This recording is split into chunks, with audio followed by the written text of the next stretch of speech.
أعوذ بالله من الشيطان الرجيم بسم الله الرحمن الرحيم السلام عليكم ورحمة الله mbokk yi nuyu naa leen ku nekk ci turam ak santam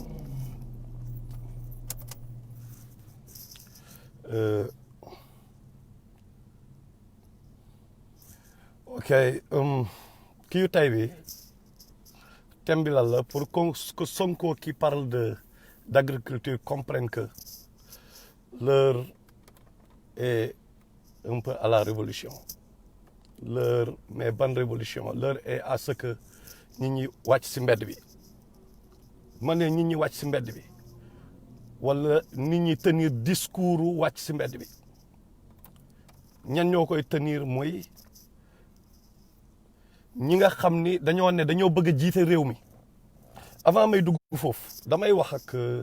parce que dama teg thème bi rek automatiquement j'ai vu ay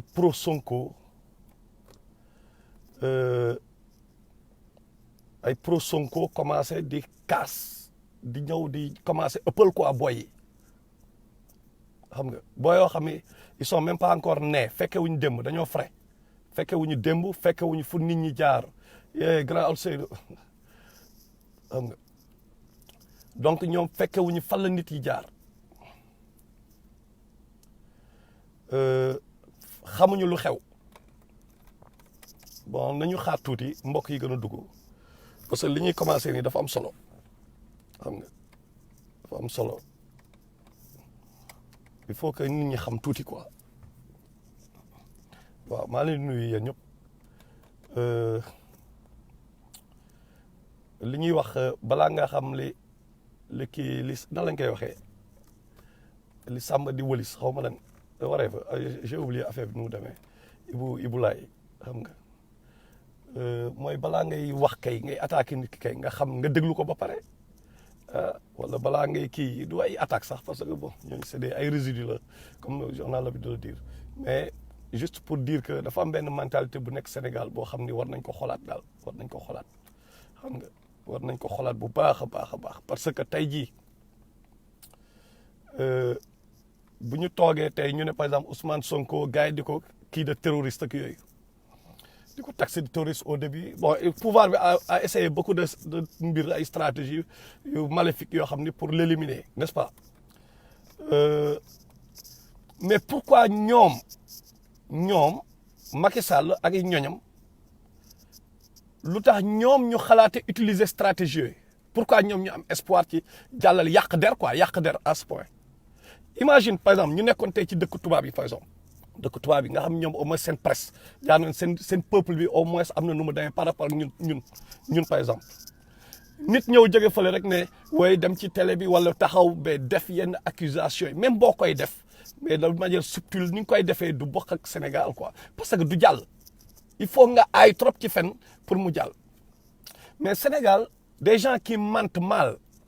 dañu taxaw mais ils ont taxé Ousmane Sonko de ils ont traité tous les noms d'oiseaux def nañ accusation yu bëri ci moom léegi problème bi mooy du li ñu wax de mais lu tax ñu ñeme ko mais parce que peuple bi mooy problème bi parce que du question kiy wax moom problème moom wala ki muy waxal de non mooy ki nga xam ni mooy déglu moom mooy voté ji foofu la problème bi nekk moo tax ñun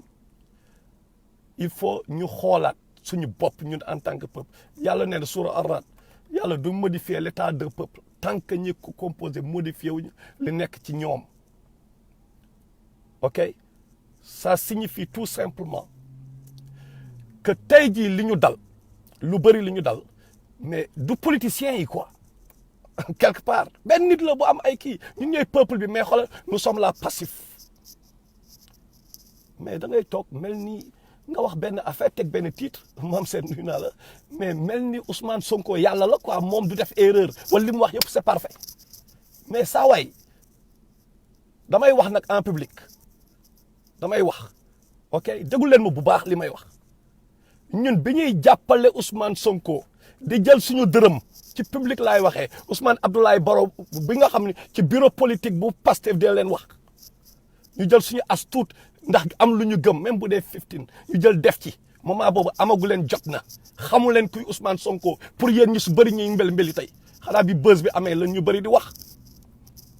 dama ni bi buzz bi amee bi Ousmane Sonko amee buzz la nit ñi di wax xamu leen lu xew da ngeen di tëj seeni làmmiñ ngeen may nit ñi wax ok biñ siy jàpp xamu leen Ousmane Sonko pour yéen ñooñu di wax ñu gën a bëri tey ñii di mbel-mbeli di saaga nit yi fii bu ñu waxee ñu ñëw mel ni ñoom moom Ousmane Sonko bi nit ñi di jàpp ok fekkewu leen quoi élection yi passé man sama point de vue mooy Ousmane Sonko warul toog sénégalais yi di ko jox mooni quoi parce que xam naa sénégalais yi ñu bëri dañoo matérialiste bu ñu gisee benn waay ñëw commencé di xaw a sax yalwaan nii sax dañ koy xaw a xeeb yéen gis nga ko société bi borom oto bu rafet bi lañ gën a respecté ak borom yëre yu rafet bu waxee ñu ne est-ce que pour man moment boobu warul jël ci xaalis ci gars yi man sama kii ma wax ak sama boy mais Serigne Ndiaye New York Serigne mais ñu ciy waxtaan mu ne ma am na sam benn waay boo xam ni merci mi ange bi lu sotti am borom mu ne parce que yooyu du ma si duggati anyway yooyu du ma si waxati quoi du ma ci duggati parce que donc moo daa ma si sax wax whatever pour dire que ñun dëgg moo ñu tax a jóg quoi nekk ñu pour kii que léegi whatever dëgg lañ fi nekkal quoi yàlla moo ne dites la vérité même si ça doit être en contre vos propres pères et mères yàlla moo ko wax léegi ngeen bëgg léegi ñu ñëw ñun di nëppal ndax affaire kii mais comment parce que fii laa far Serigne Ndiaye ñu lijjanti benn waay boo xam ni libérien la doomam football américain NFL fii lay football NFL fii la nekk pour vous dire sénégalais dam leen démontrer ni ñu mel NFL la ñu nekk pour dire que aussi le problème c'est même pas Ousmane Sonko le grand problème c'est pas Ousmane Sonko pour dire que ñi ce qui gravite autour quoi ñu am benn waay bu tudd William moo ngi Atlanta doomam football américain lay nekk waa ji mais waa ji dafa am ay connexion parce que moom ñoom George Weah benn instant moom dafa jàppoon ci campagne am et tout dem ba adu bu Ghana ñëw lijjantil ko adu amin mu ñëw jox ko yenn financement yi dimbale ko mu kii ko Weah dem ba ci biir weere gis ngeen Weah après affaire yi muy topp waa ji am na connexion ak ñoom Kagame man xam naa nu Sénégalais yi mel man sëriñ nañ ko lijjanti waa ji ñu wax ak moom ma wax ak moom personnellement mu ne ma mu xaw a kii affaire yi parce que moment boobu affaire de financement la quoi mais foo xam ne dafay clean mais bu jóge biir Afrique fekk du jóge ci tubaab mais tamit du jóge ci sénégalais yi nga xam ne bu ñu ko def man loo mën a sam plan mais mënoo caste doo def dara tamit man noonu laa ko jàppee woon qu'est-ce que j'ai fait ñu ñëw woo waa ji ne ma way xaw a hésité après mu dem li may wax ni mooy élection yi passé après sorti livre yeeg après bi buzz bi commencé quoi bi mu demee après moom mu ne day def ay recherche am mais bi ma revenir mu ne mais attends mais non gars bi war naa mën job ak moom quoi non gars bi he's big xam nga gis naa et puis laaj na ay xaritam yu nekk Gambie nee nañ Ousmane Sonko nice ok léegi ñu waxante léegi moom dafa amoon décès Atlanta boobu la Sonko waroon ñëw Sénégal man veille bi man ak Sonko wax nañu ci veille bi man personnellement man ak moom wax nañu xam nga bien que dugg ñu carrément ci kii mais c'était pour kii mais tamit beneen bi aussi mooy bi Sonko ñëwee fii am na sax mbéy boy yu naan wooy Sonko moo ngi la doon laajte may leen mais man de li ma gis mooy sama point de vue ci affaire boobu xam nga mooy lan mais gars yéen a ngi ci diaspora bi di cotiser ku nekk ñëw Sonko ñëw na ñii di wane ay costume ñii di wane ay cravate maa ngi ñëw léegi ci point bi ma nekkoon ñii di ñëw ku nekk di wane mais gars dem leen ngeen joobi boo leen joobi jee moo ni boobu ngeen jël ngeen kii ko moment bi ngeen taxaw foofu di wax ku nekk di wane wu li ku nekk mais on est en 2020 Sonko li mu leen bëgg wax soxlawul pour ñëw Amérique pour ngeen dégg discours am on est en 2020 bu njëkk ba campagne électorale candidat bi dafay soxla dem fépp pour def créer proximité boobu mais tey jii bu nekkee nit ki dëgg ngay wut te wallahi bi kii gagné laa leen wax ni gars dem leen ngeen uti candidat bi Macky Sall gagné qu'est-ce que je vous avais dit moment boobu laa leen ko wax te justement c'était Sonko laa gisoon moment yooyu parce que dem leen ngeen xool sama page Facebook ngeen scroll down ba ay 2011 2012 dem leen xooli ku am lu muy wax demal xooli sama page bi may lancé ay il faut sauver le soldat Sonko vous avez pris un train en marche accepter de nekk ci dernier wagon bi ngeen dimbali nit yi donc pour continuer gars yi da ngay gis ku nekk bëgg a siw quoi ma loolu laa gis nit ñi dañ bëgg a feeñ parce que c'est Sonko qui fait le buzz man par révolte man par bëgg ma def ni gars yi mais demuma bien que xam naa ne ñu bëri ñuy wax xam naa Sonko Babacar Sadikh tu confirmes effectivement mais demuma parce que dama ni gars yi balaa ñuy dem mais nañ dajale moo ni parce que l'argent est le nerf de la guerre gars bi moo ni la soxla léegi pour revenir ci waajooju William ma ñëw waa ji ne ma dafa am décès Washington mais mën na régler déjà li mu wax bon li mu wax mooy mën na dimbali Sonko peut-être mu am adu président Ghana bi adu mais man sama moyen moo doon ma ne ko mais Kagame nag parce que sama moyen moo doon ni sénégalais yi respecté ay Kagame ak ay adu dina ko andil une bonne connexion quoi parce que dinañ gis ni mais attendez Sonko gagne Kagame lay waxal léegi dina ko gën a crédibiliser devant Sénégal man loo moo def plan bi ay président adu gis ngeen ni moom rek mooy taxaw di créer ngeew yi ñoom français yi ñun ñëpp gis nañ ko posture am donc c'était le plan ci suuf Ousmane Abdoulaye Baro xam lu baax li may wax léegi mais waa ji William dafa ni mais nag mën naa ko lijjantil quoi mais dinaa ci am 10% quoi parce que man damay job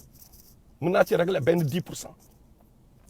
ok whatever l'essentiel mooy mais mu ne ma nag mais attention de président yi seen président yooyu wallahi nii la ma ko waxee am na ñu bëri ñoo xam président yi ngay wax kii mais Macky Sall la ñu àndal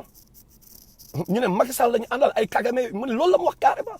mu ne ci suuf xanaa ñu def ko ci suuf mais gars yi ñoom dañoo am ay connexion Macky Sall seen gars la carrément la ma ko wax wallahi waa ji na léegi bi kii ñëwee bi Ousmane Sonko ñëwee jour bi mu waree ñëw waa ji ñu waxante damay wax lii pour ñëw après ci lan moo tax ma ni Ousmane Sonko qui parle d'agriculture war na xalaat ni révolution leur état de la révolution loolu laa wax damaa bind nii rek bëm teg kii bi rek ñëpp di naaw waaw n'est-ce pas donc comme na ko Lode Beg waxee il existe un syndicat chez les présidents léegi waa ji mu ne bu avant muy dellu Atlanta war na dina jaar New York léegi man comme que man demuma ma ni Ousmane Abdoulaye Baro nañu fexe ñu am benn gain bu mën a wax ak bu mën a représenter gain soit coordinateur bi wala dara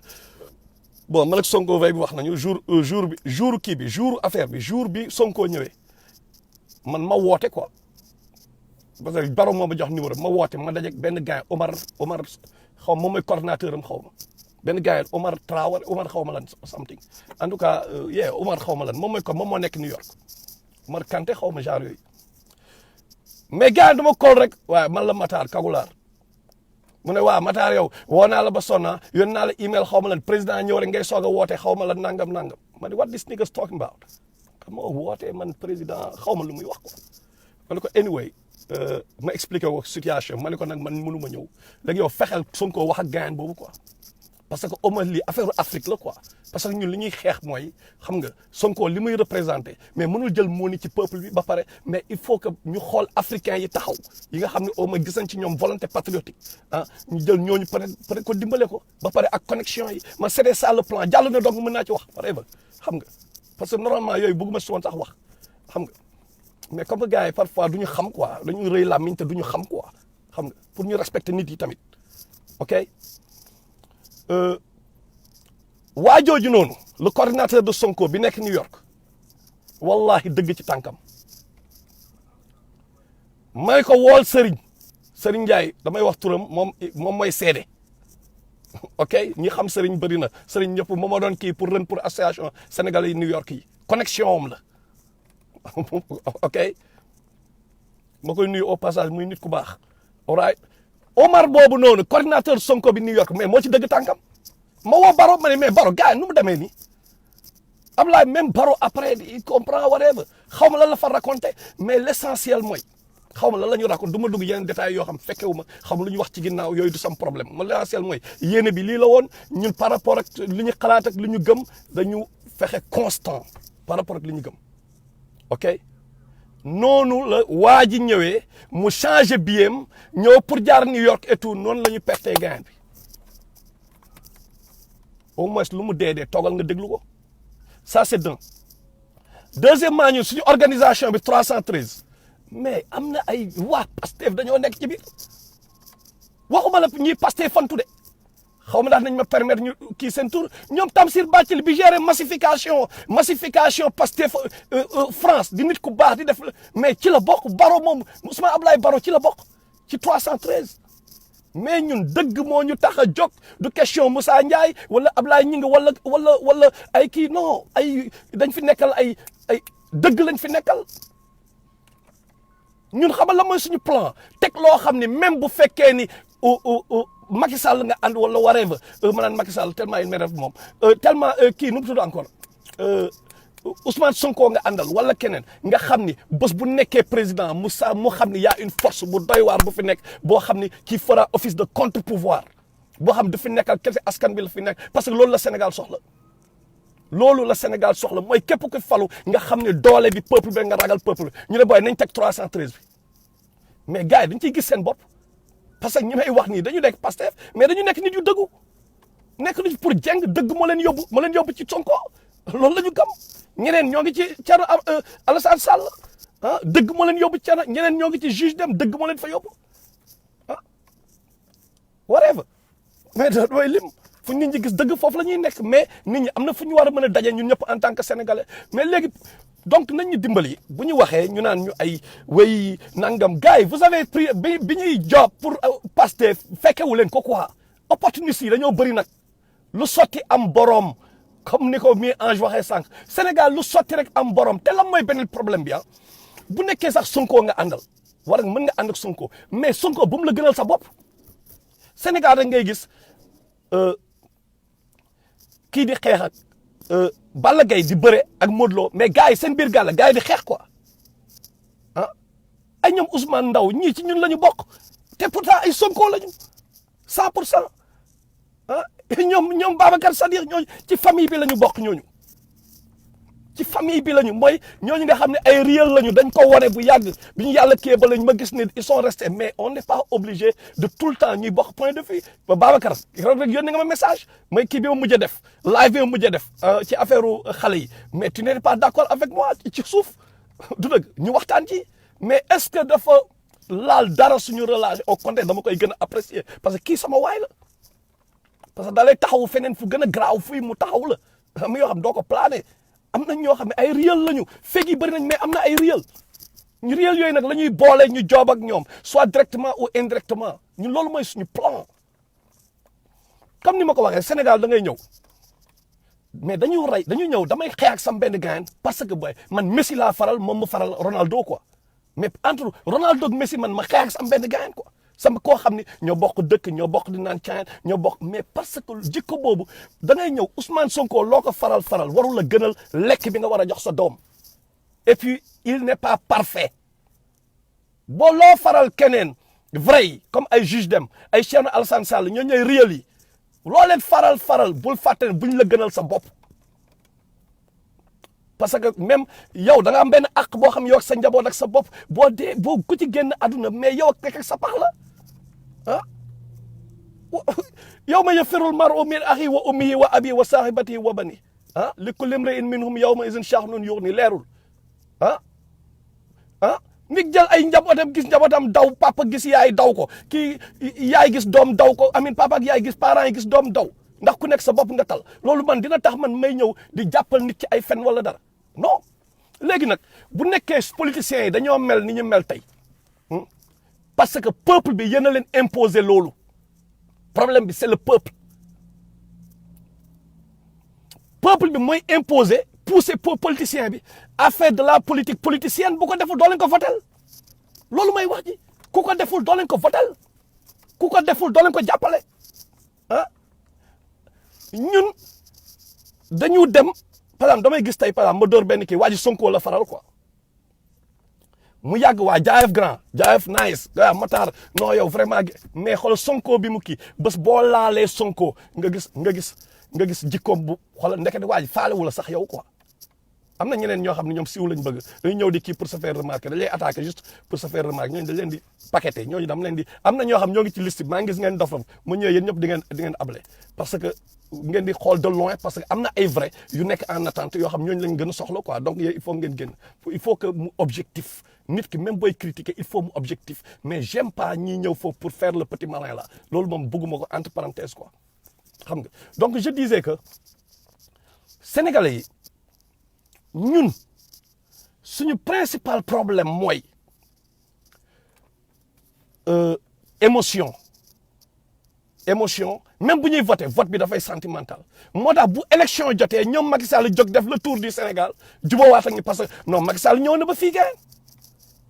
Macky Sall ñëw na ba fii donc dama koy voter non Macky Sall sama xarit papa la non Macky Sall ñoo bokk dëkk non ñoo bokk tarixa non ñoo bokk kii donc dama koy voter non Sonko ñoo bokk Casamance non ñoo bokk kii soose la non ahlu sunna wal jamaa la bokk non murit la non tijaan la non dama koy jàppale parce que daa mais doo xool yow da nga koy jàppale pour Sénégal doo xool da nga koy jàppale parce que da nga jur ay doom yoo xam ne suba da nga leen war a bàyyi benn héritage boo xam ni xool ñoom am nañ fier ci yow mais pas ñuy jàppale nit yi politiciens yi juste politicien bi il faut mu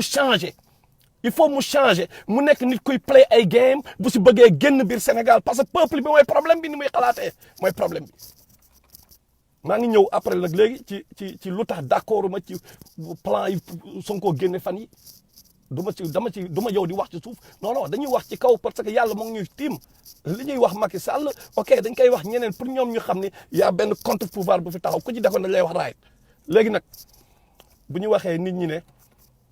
par exemple may wax gars yi l'heure est à la révolution gars yi ne waaye wax place de l'Obélisque gars yi ne xanaa yow nga toog de loin ngay toog di wax révolution nga ñëw diriger ko man taxaw ma pour ne damay nekk président de la république non man taxaw ma pour ne damay jiite kenn te man xoolal dama xeex bi moment boo xam ni Sonko xamul woon sax luy xeex ok man ak samay ñoñ ak ñu bëri ñoo xam ni dañoo taxaw xeex bi moment boo xam ni Sonko xamul luy xeex ok moment boo xam ne peut-être ñooñu ñu mel ni bëgguma sax tudd ay tur bu ñu daan wax peut-être Sonko fële lay taxaw comme yéen ni ngeen di taxawee tey di ko topp peut-être moom na la doon toppee ñeneen donc ñun prouver nañu li ñuy prouver ba pare ok ñun participer nañu xeex nañu Abdou Diouf participer nañu li daaneel Abdou Diouf en 2020 parce que mouvement hip hop bi booy xool ci banlieue bi man ci ñu fii loxo bi ci la jaar ak ñeneen ak quelques nit yu nekk ci banlieue bi ñun la bu groupe bu ndaw ci loxo bii la jaar mouvement hip hop boobu moo dem tey ba benn instant mu kii ci Ablaye Wade lu tax mu daanu donc respect quoi ngeen respecter anciens yi s'il vous plaît ok léegi man li ma wax mooy ma ñëw si benn point Ousmane Sonko il faut mu comprendre ak ñëpp ñu ànd ak Ousmane Sonko ñu comprendre une réalité mooy instant bi l'heure n'est plus au discours kilométrique wax ji bu nekkee da ngaa bëgg diriger de il faut nga génn nga diriger ci mbedd mi nga won ñu lan la jaral bu nekkul léegi mais au moins parce que maa ko tey damay lancer benn kii boo xam ni gars yi nañu pare seen moyen parce que nous vous avons à l'œil nous n'allons plus accepter que politiciens yi di jàpp jeunesse bi di leen que jeunesse bi di leen servir de bouclier bu ñoom Macky Sall di sànni lacrymogènes yi ba ñoom Mamadou Diop di ci dee ay ñoom Ndiaga Diouf di dee non ñooñu si ñun lañ bokk ñooñu waa bas fond bi la si ñun lañ bokk waa underground bi la mooy vraie victime yi quoi politicien bu nekkee leader nga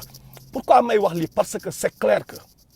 2024 la confrontation sera inévitable bu nekkee Macky Sall li muy def nii lay continuer bu nekkee tubaab yi contrat yi ñu signé ñu bañ a perte seen i intérêt bu nekkee loolu am na confrontation bu nekkee Macky Sall day tey gis ngeen nu mu demee dañ nar a forcer beneen mandat donc confrontation day inévitable donc ñoom Sonko l'heure n'est plus au discours kilométrique na ngeen préparer le discours là bi naan woy dañu dem au front te bu ñu demee au front yéen a bëgg jiite yéenay taxaw ci kanam gis nga Cakaazulu seetaan ngeen Cakaazulu ni mu defoon tubaab yi bi ñëw naan dañu coloniser nit ñi bi ñuy guerre peuple boobu yor nañ ay armes ak yooyu mooy la non yéenay nekk ci kanam politiciens yëpp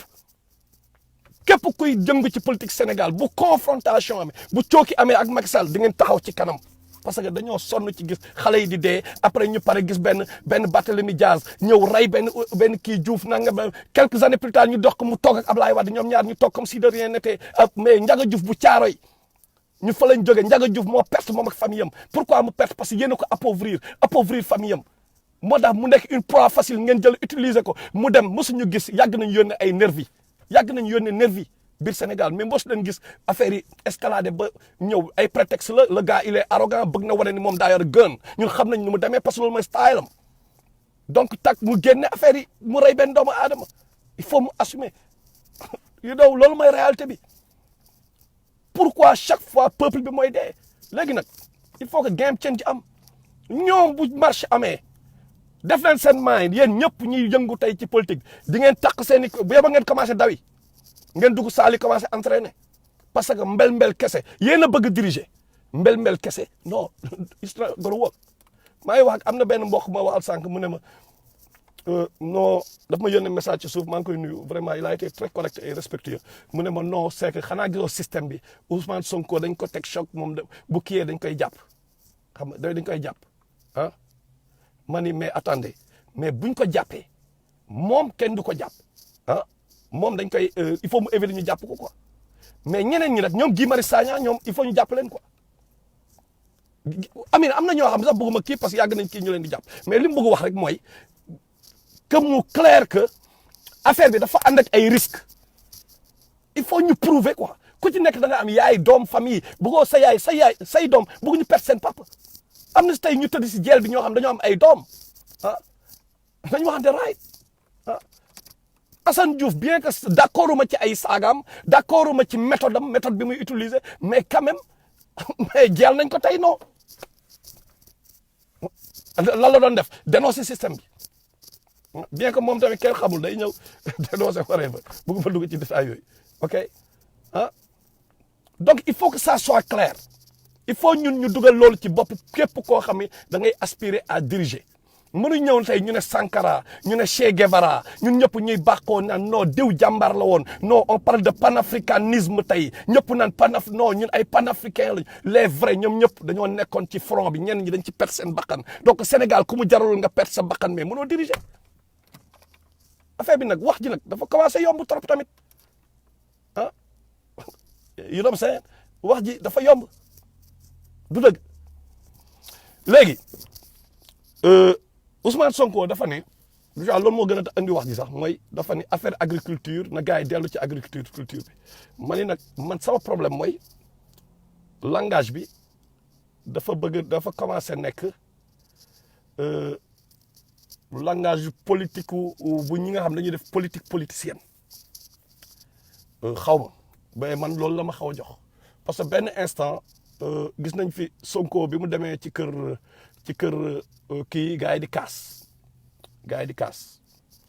bi mu demee gars yi ne waa léegi gisoo moom ibaadu la mais léegi day dem Touba di raam nangam seeti na doomu Béthio nangam mais gars yi bu deful loolu doo leen ko faale you know what I'm saying il faut mu def ko bu def loolu doo leen ko votal mais léegi nag dañu dem ba ci biir nag par rapport ak agriculture bi mu wax nii ak yeneen programme yi mu joxe léegi damay kii ci agriculture bi man ni ma ko gisee mooy te li tax may def live bi mooy pour que nit ñi comprennent une chose saa waay mais mënoo ñëw nga ni jeunes yi dem nañ ci agriculture bi te li may wax nii c'est surtout pour Sonko mu xoolaat entourage am conseiller ñi kan ak kan la kan mooy ñan ñooy entourage am ñan ñoo koy conseiller parce que daf mel ni ñooñu ñoom ñooy def politique politicienne ñoo ko ci bëgg a dugal quelque part man loolu laa gis waaw you know what I'm saying peuple bi parce que ñooñu tamit peuple bi la anyway ok léegi parce que am na si ñoo xam ñoo ngi woon ak Ibrahima Fall xam nañ Ibrahima Fall kaañam dafa seey we know we were here fi lañ nekkoon ñëw tey nekk ay communication whatever du ma la wóolu xam nga bu déggee na xam ah léegi bu ñu xoolee par exemple mu ne tey na ñi dellu ci agriculture mais ak yan condition la ñuy delloo ci agriculture xam nga discours bi dafa rafet ñëw rek gars yi nañ dellu ok Sonko proposé man je peux me dire non parce que sorti woon bii passé dafa amoon problème te problème ña laa koy blâmer mooy ses conseillers xam nga parce que tamit il travaille avec benn équipe donc moom mooy responsable ok mais l'équipe sert à quoi ah parce que benn instant Sonko waroon na ànd ak mooy législative yi passé waroon na ànd ak Abdoul Mbaye Abdoul Mbaye parce que sama benn xarit bu sori bu ma jege depuis bi ñu nekk xale moom moo doon deuxième Abdoul Mbaye ñu dem ñu commencé négocier mais benn instant affaire bi dafay calé parce que man dama bëggoon loolu am quoi dama bëggoon ñu ànd quoi affaire bi calé la mooy problème bi mais dañu ma ni sama xarit bi maa ni mais gain problème bi du Sonko mais gars yi gravité autour y a des pas communistes les anciens communistes là ak yooyu ñoo commencé dugg di Baye Ibou di dugg di amin ñooy jaxase ka parce que comme benn question de positionnement la élection législative problème question de liste la bu nekkee ñaari parti fusionné nañu mais ku nekk da ngay indi say meilleurs donc yow bu nekkee yaa ngi woon troisième ci liste Sonko mais da ngay arrière parce que Abdoul Mbaye il faut mu indi nitam donc nit ki bu nekkee intérêt personnel moo ko tax a jóg mais c'est sûr que loolu du ko arrangé donc da ngay am ñoo xam ni mais il gravite autour de Macky Sall autour de Sonko autour de ku nekk ci politiciens yi fekk intérêt personnel dafa bëgg a falu parce que privilège yi am la privilège yi ci kii la n'est-ce pas léegi pour revenir ah agriculture bi moom nee na ñu def agriculture et tout mais lan mooy faisabilité bi parce que discours bi est nice mais réalité instant bi pandémie bi mais dama leen di wax xam ngeen instant bi parce que ñun dañu yëngu ci mbay mi xam nañ nu mu demee mais jamono ji mbay mi lii mooy bay alal mooy bay ñu nekk ci galère yi waaye mais gars yi taxaw fa la di wax yomb na mais est-ce que dugg nañ ci biir ba xam lan mooy bay ah ñu naan bay pour dund mais nous sommes plus jamono 1900 war ga dërëm boo xam ni ñi mën nañu bay pour dund nekk ñu foofu instant bi ñoo ngi en 2020 te agriculture bi dafa am ñu ko moom li ma doon wax chaque fois par rapport répartition des tâches ay structuration bi ku nekk nga gérer sa métier parce que loolu mooy avancer la société bi ma jox leen exemple ma ne surtout an nam la surtout an naax la les fourmis les abeilles lu tax yàlla war ñu daf ko tuddee leen ay SAR pour attirer suñu attention par rapport ak répartition des tâches et autres ah mais mënuñ ñëw ñu pare ñun jël joobu ñi nga xam ne ñoom secteur boobu dafa am problème tey ji agriculture bi mais doxul léegi ñun affaire bi doxul ñoom lekk ñu naanuñu ba pare ñëpp bëgg dem dugaat ci agriculture ñale gën a am problème encore ñoom ñi nga xam ñooy les professionnels de l'agriculture pourquoi la mooy prétexte bi mooy amuñu lu ñu lekk pour que parce que am na pandémie bi nangam ah mais amin le leader da ngay teg ay affaires yoo xam ne ku nekk secteur bi nga nekk di nga indi dara c'est ça qui doit être le plan mais pas indi loo xam ne gars yi dañu mujj buuxante ci biir mais deuxièmement ah mais bu ñu amee produit benn fan lañ koy stocké bu ñëpp demee ci agriculture instant bi am nañ problème stockage ah mbéykat yi amuñu fu ñu denc seen i produits instant bi jamono ji ñu toll nii ah donc ñoom ñëpp bu ñu béyee après ñu lekk fan la ñuy denc li ci des fan la ñuy obligé dañ ko dem jaay bu ñu ko jaayee ñeneen ñi amuñu xaalis kan lañ koy mujjee jaay Auchan lañ koy mujjee jaay Auchan maintenant point boobu muy wax ñu dellu ci panafricanisme mais day mujjee nekk contradiction par rapport parce que on est obligé d'aller vendre ce produit à Auchan bi représente l'impérialisme occidental la France impérialiste nañu waxante dëgg ah léegi gerte gi xam nga ñaata la bërigo bi di jar instant 85 000 francs bërigo gerte bi kese pour 1 hectare 85 000 lay jar engrais yi ñëwagul dara ñëwagul mais come on man come on affaire bi du noonu lay fonctionner nañu waxante dëgg du noonu lay fonctionner donc benn instant day mel ni dañuy wax pour wax quoi mais duñu wax ci faisabilité bi léegi nag loolu c'est une excellente idée ci bu ñu nekkee jox nañ ko professionnels yi nit ñi béy mais dafa am ñu war a béy après ñoom bu ñu béyee fekk informaticien bi moom liggéey na ba pare wala docteur bi comme kuy liggéey ci kii médical bi xam nga li ma la moom kii na ba pare après ki béy ki moom bu demee ci marché bi mu jaay ko mais informaticien mën a jënd par exemple moom tamit domaine am donc troc dina am di nga troquer sa produit contre produit keneen ki mais fekk sax yéen ñaar doo leen gisante noonu la société bi mën a fonctionner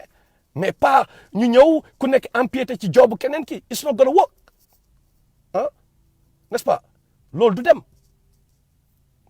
mooy bu ñu toogee ñu ne na ñëpp bon am na ku naan way tu comprends rien du discours de Sonko mais dama ni ah discours bi li mu war a accentuer wu mooy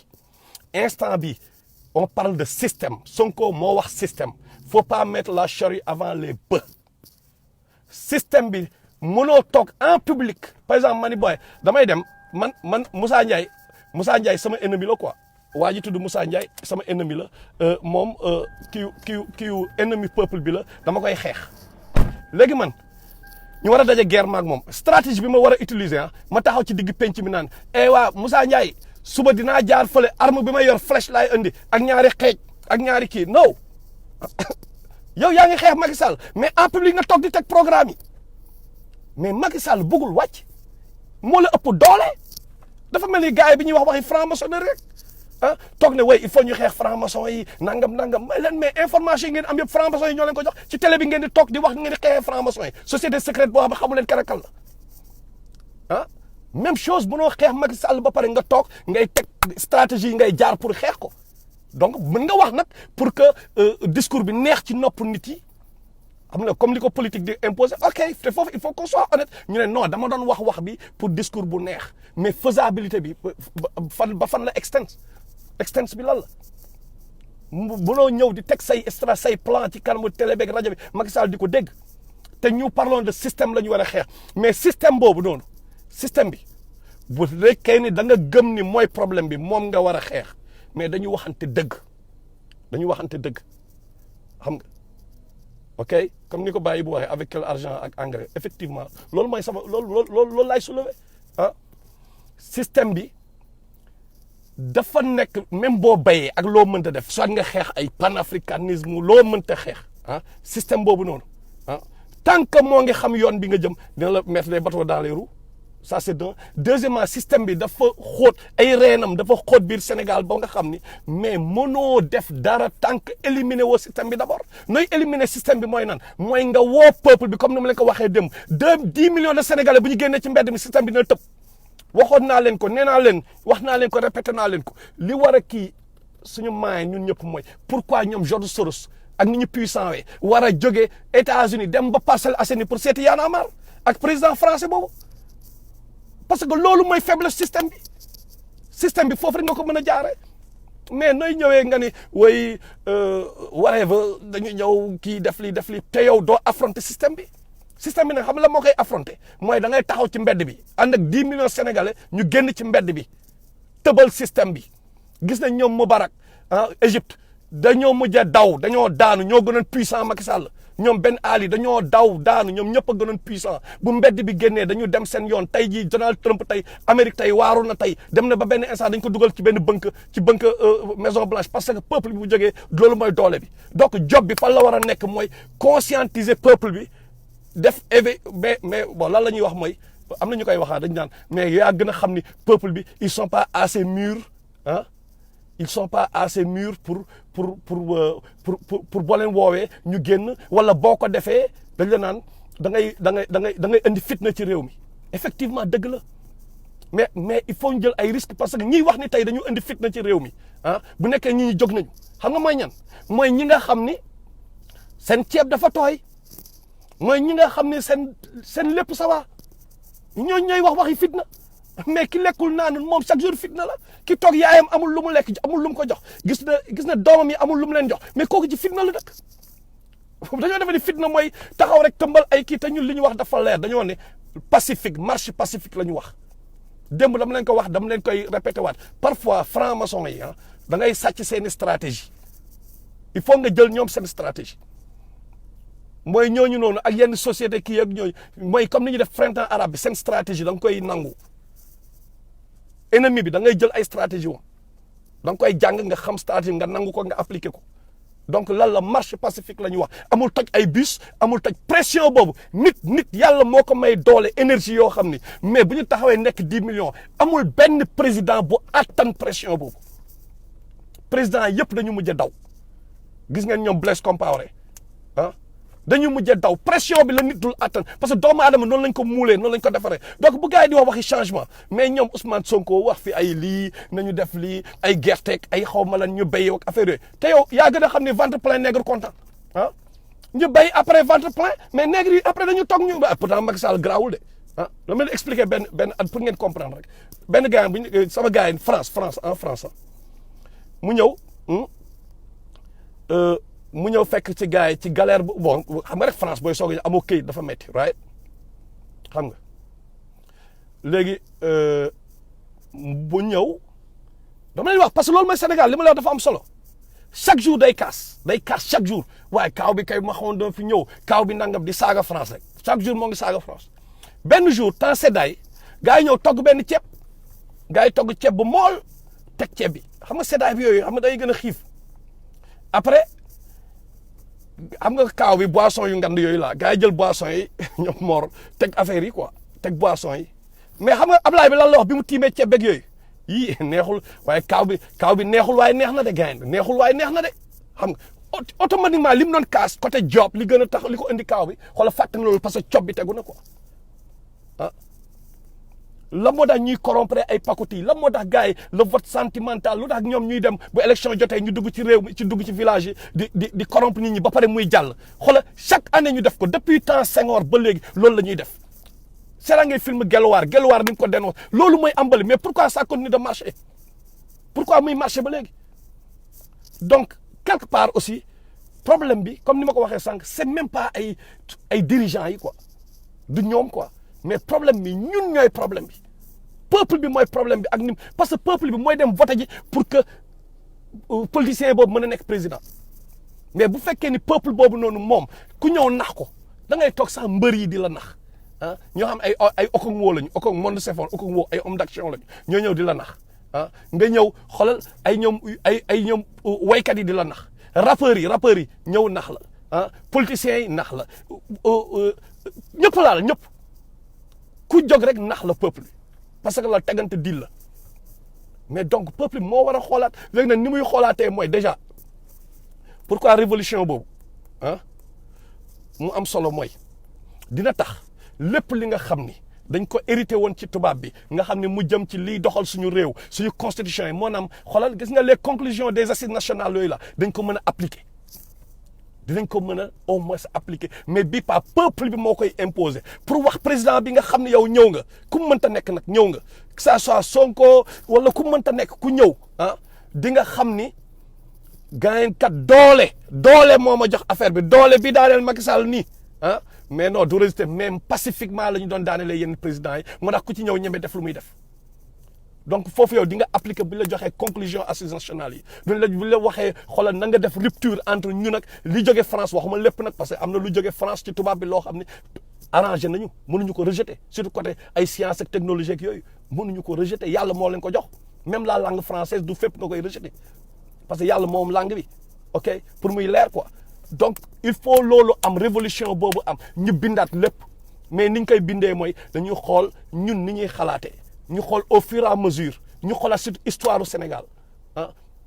histoire du Sénégal ñu bind ko ñu bindaat ko ñu xool Sénégal dañoo bëgg wax mag ñi ñu xool mag ñi nan lañ doon dundee exactement lan la gaayen boobu yor xalam bi kooku yor xalam bi di way di def éloge mag ñi wax fan la fenee ak fan la fenulee ok ñu xool da am na ay contradiction loolu ñu dugal ko ci biir mais ci biir programme scolaire bi ñu dugal ko ci école yi mais il faut loolu mais balaa loolu di am il faut comme français yi ni ñu def seen révolution française bi moo tax ñu débarrassé wu ci clergé yeeg yooyu tant que jaaruñu foofu mais dañu sonal suñu bopp léegi nag kan moo ñu fay jaarloo kan moo koy jiite foofu la wax ji nekk ñi koy jiite bu soxlawuñu ay waxi agriculture instant bi woo soxlawuñu loolu li ñu soxla mooy nu ñuy def ba dugal ci bopp gars yi bopp Sénégalais yi ne l'heure est à la révolution loolu moo am solo mooy Sénégalais yi xam ni ñii dañ leen di nax mais Sénégalais ñun dañoo bëgg ñun rek ñooy ñëw film indo benn Valdé yi benn indo boo xam ne kenn xamu ko dëkkam mu ñëw Sénégal ñu accueillir ko comme benn ren ñun ñooy ñi nga xam ne dañu seetaan film indo boy jeune homme bi gars Périer taxaw boy cinéma bi ñëpp tàccu gars ah naan booy jaay booy dara mel dara guerrier la gars xoolal indo ay culture jàmbur ah ñun ñooy ñëw ñuy fan ay rahan gars ay rahan ah dem bay ñun ñooy ñi nga xam ni dañu ñëw amin ci lépp quoi ci lu bëri mais il faut ñu xool suñu bopp quoi il faut mu am benn leadership bu baax boo xam ne moo mën a jiite loolu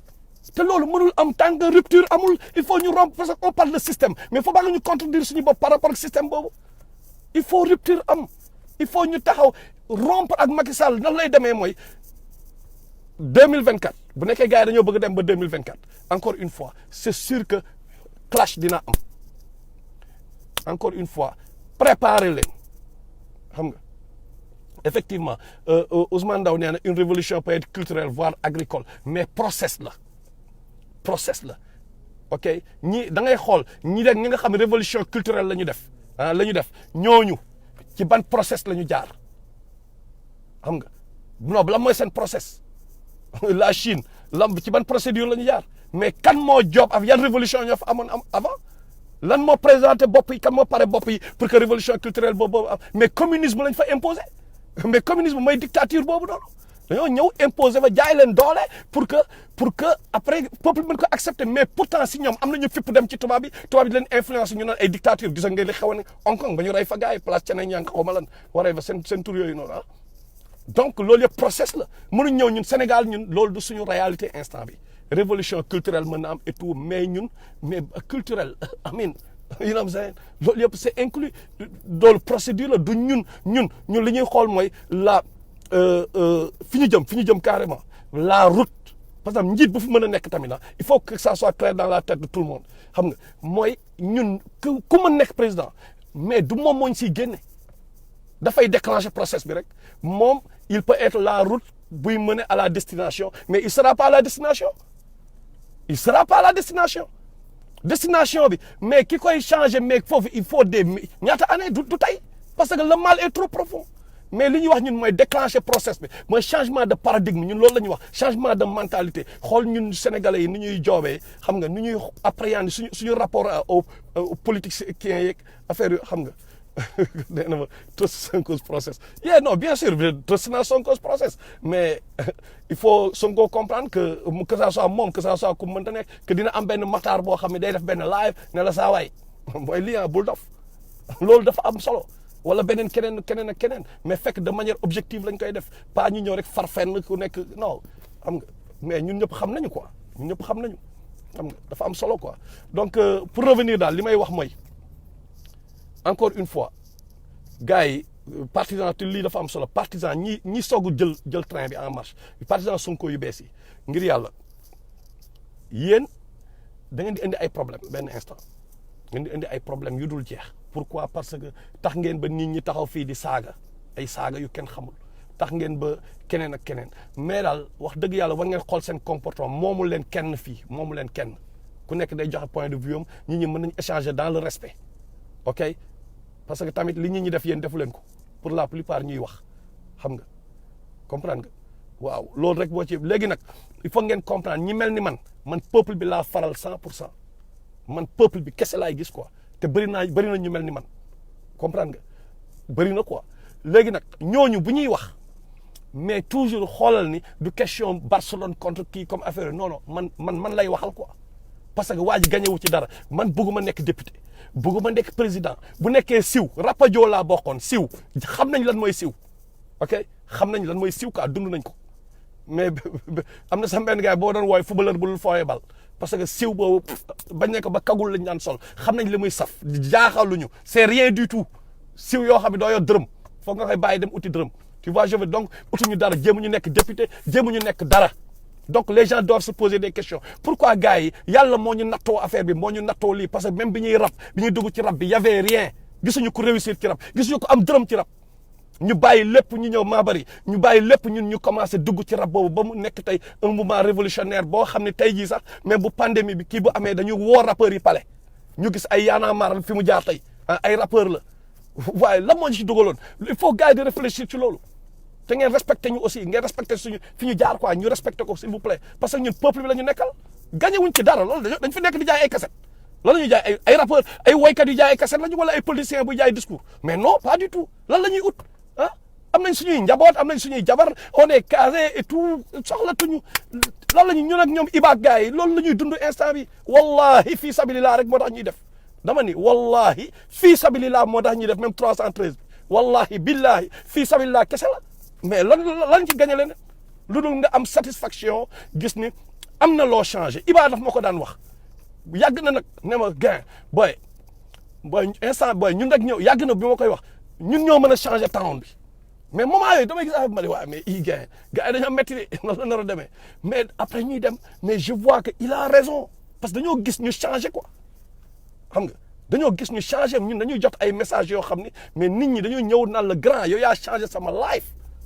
ay ñoo xam ne dañoo naan grand tey jii avocat la wala magistrat wala whatever la mais seen texte yi moo tax bàyyiwuma jàng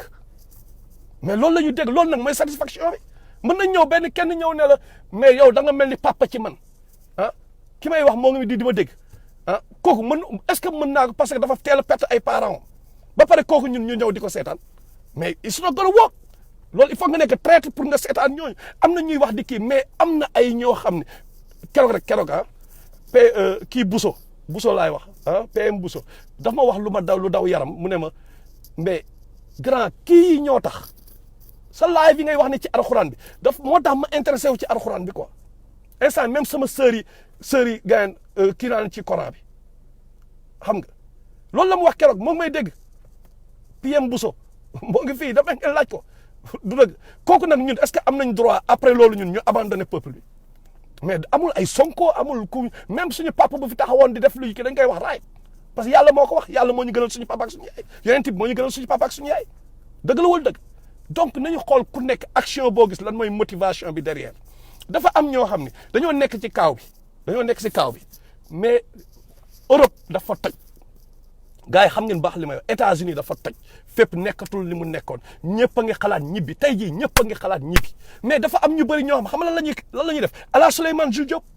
xool leen tey diaspora bi nu muy yëngatoo par rapport ak xeex bi mais bëri na si ñoo xam ni mais waa Sénégal ñoom lu ñu lekk la ñu tal pour la da ngay wax sa gars yi non loolu yëguma ko ah da ngay wax benn affaire ñoom ñun ñoo leen gën a xam la xew mais parce que ñu bëri tamit bu ñu leen nax dañoo bëgg ñibbi mais dañ bëgg nañ ñibbi mais ak ay garantie ñibbi nekk ministre wala nekk député wala nekk dara mais ñun bokkuñu ci loolu may sa mbay ah kii nu mu sax ay ñoom Amadou Sène ñaa damay wax seen i tur ah ñoom Adi ñaa ah ñoom grand Alioune Ba Thiès vraiment boo ki créé Facebook pour africains yi pour entre parenthèses ma publier la pour nga xam am na suñu mbokk bu créé Facebook pour africains bu tudd oneafrica.com One Africa yàgg na ci di ci liggéey dafa kii suñu soutien ñun ñëpp wax dëgg yàlla parce que j'ai l'impression que booba léegi ñu ngi koy négliger quoi ñoom xam na ah ñun législative yi passé ñaata ci xaalis lañ ci def te nekk ñu candidat dañoo créé benn kii bu beneen baat bu bees ah mais def nañ ci alal jurul jeex lañ ci def te pourtant ñun duñu candidat pour yeneen gars yi l'essentiel booy vrai nga yow tamit vrai nga booy dem leen ngay représenter Sénégalais yi boom ay ñoom grand Alseynou ah génn nañ ci def ci moom ñoom ñëpp gars yi si bokkoon gars yi génn seen xaalis teg ah peut-être bon am nañu si bëri ñu nekk candidat mais ñun nekk ñu candidat donc lan moo tax ñu ko doon def que les gens mais dañu dem ba ci biir ñu gis ñi nga xam ne dugaluñ dara ñooy taxaw di xeex seen biir pour ay problème de positionnement ci liste bi loolu mooy Sénégal ah ñoo xam defuñu dërëm ñooy taxaw yow ñun ñu jël suñu al liggéey te dama leen di wax right ku leen wax ni dollar bi dafa yomb day fen dañu liggéey bay bëgg a dee fii moo tax fii ñiy liggéey duñu ngandulu parce que xam nañu balaa ñuy koy daj xam nañ li ñu daj balaa ñuy am $1 li ñu daj xam ngeen baax vrai yi xam ngeen baax li ma leen di wax ok donc ñooñu ñu ñëw liggéey bay bëgg a dee dugal seen alal benn waay boo xam ne dugalul dara mais ñu ne ko kii muy xëccoo naan non maay nekk deuxième kii ne maay nekk troisième mais war a baat ñi nga xam ne ñoom ñoo la gën a gore parce que loolu lañ dund ñun loolu lañ dund ci beneen baat bu bees ah vrai loolu lañ fa dund mais on était trop déçus quoi ñu ne mais gars yi jaruñu dimbali benn instant mais nag problème bi mooy boo demee benn instant da ngay comprendre ne li ngay def lépp fii sabilillah moo tax nga koy def il faut nga def ko fii sabilillah mooy du pour dunia bi pour axira bi la mooy au moins sa yéene def nga li ngay def li ci des ñu bàyyi ko ci loxo yàlla parce que yàlla rek mooy fay amul nit bu fay fay ñun suñu âge instant bi ak fi ñu toll ci suñu aduna ñun ñëpp dama leen di wax right ñun ci mbedd bi lañ yaroo ñun xam nañ lu bëri fu nekkee côté jigéen côté you know what I'm saying côté whatever teg amin jaar nañ fa bëri ñun waa mbedd bi lañu quoi ay soldats mbedd lañu da amuluñu mais war nañ ñëw ñun 40 ans nga passé 40 ans ah Kumba Keita gis nga dollar bi nu méttee merci nga passé 40 ans boo defee yenn yi rek di nga tooñ sa borom ba pare nga tooñ sa bopp 40 ans bu ñëwee nga nekk ci ñàkk fayda nga bañ a repentir wu réformé wu mais tooñ nga sa bopp loolu mooy wax ñun loolu la ñuy dund instant bi lu ñuy dund mooy amin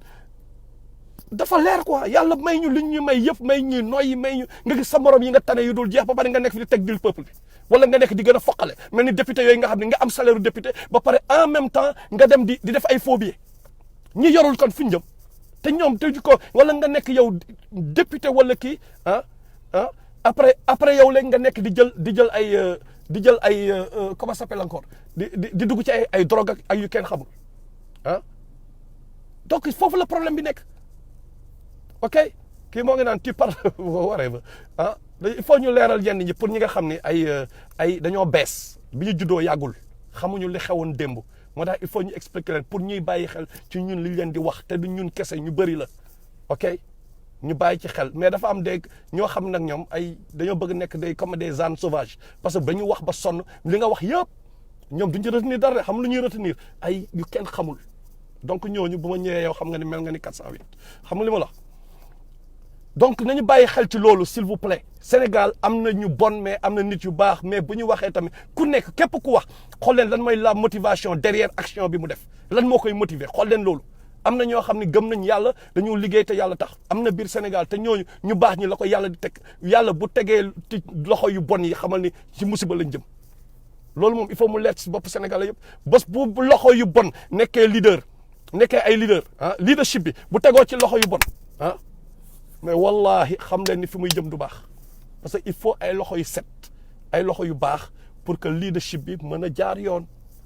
ok loolu moom il faut sama gars yi dama leen di ñaan ngir yàlla ñu képp ku fi ñëw ñu xool lan li ngay dox lan la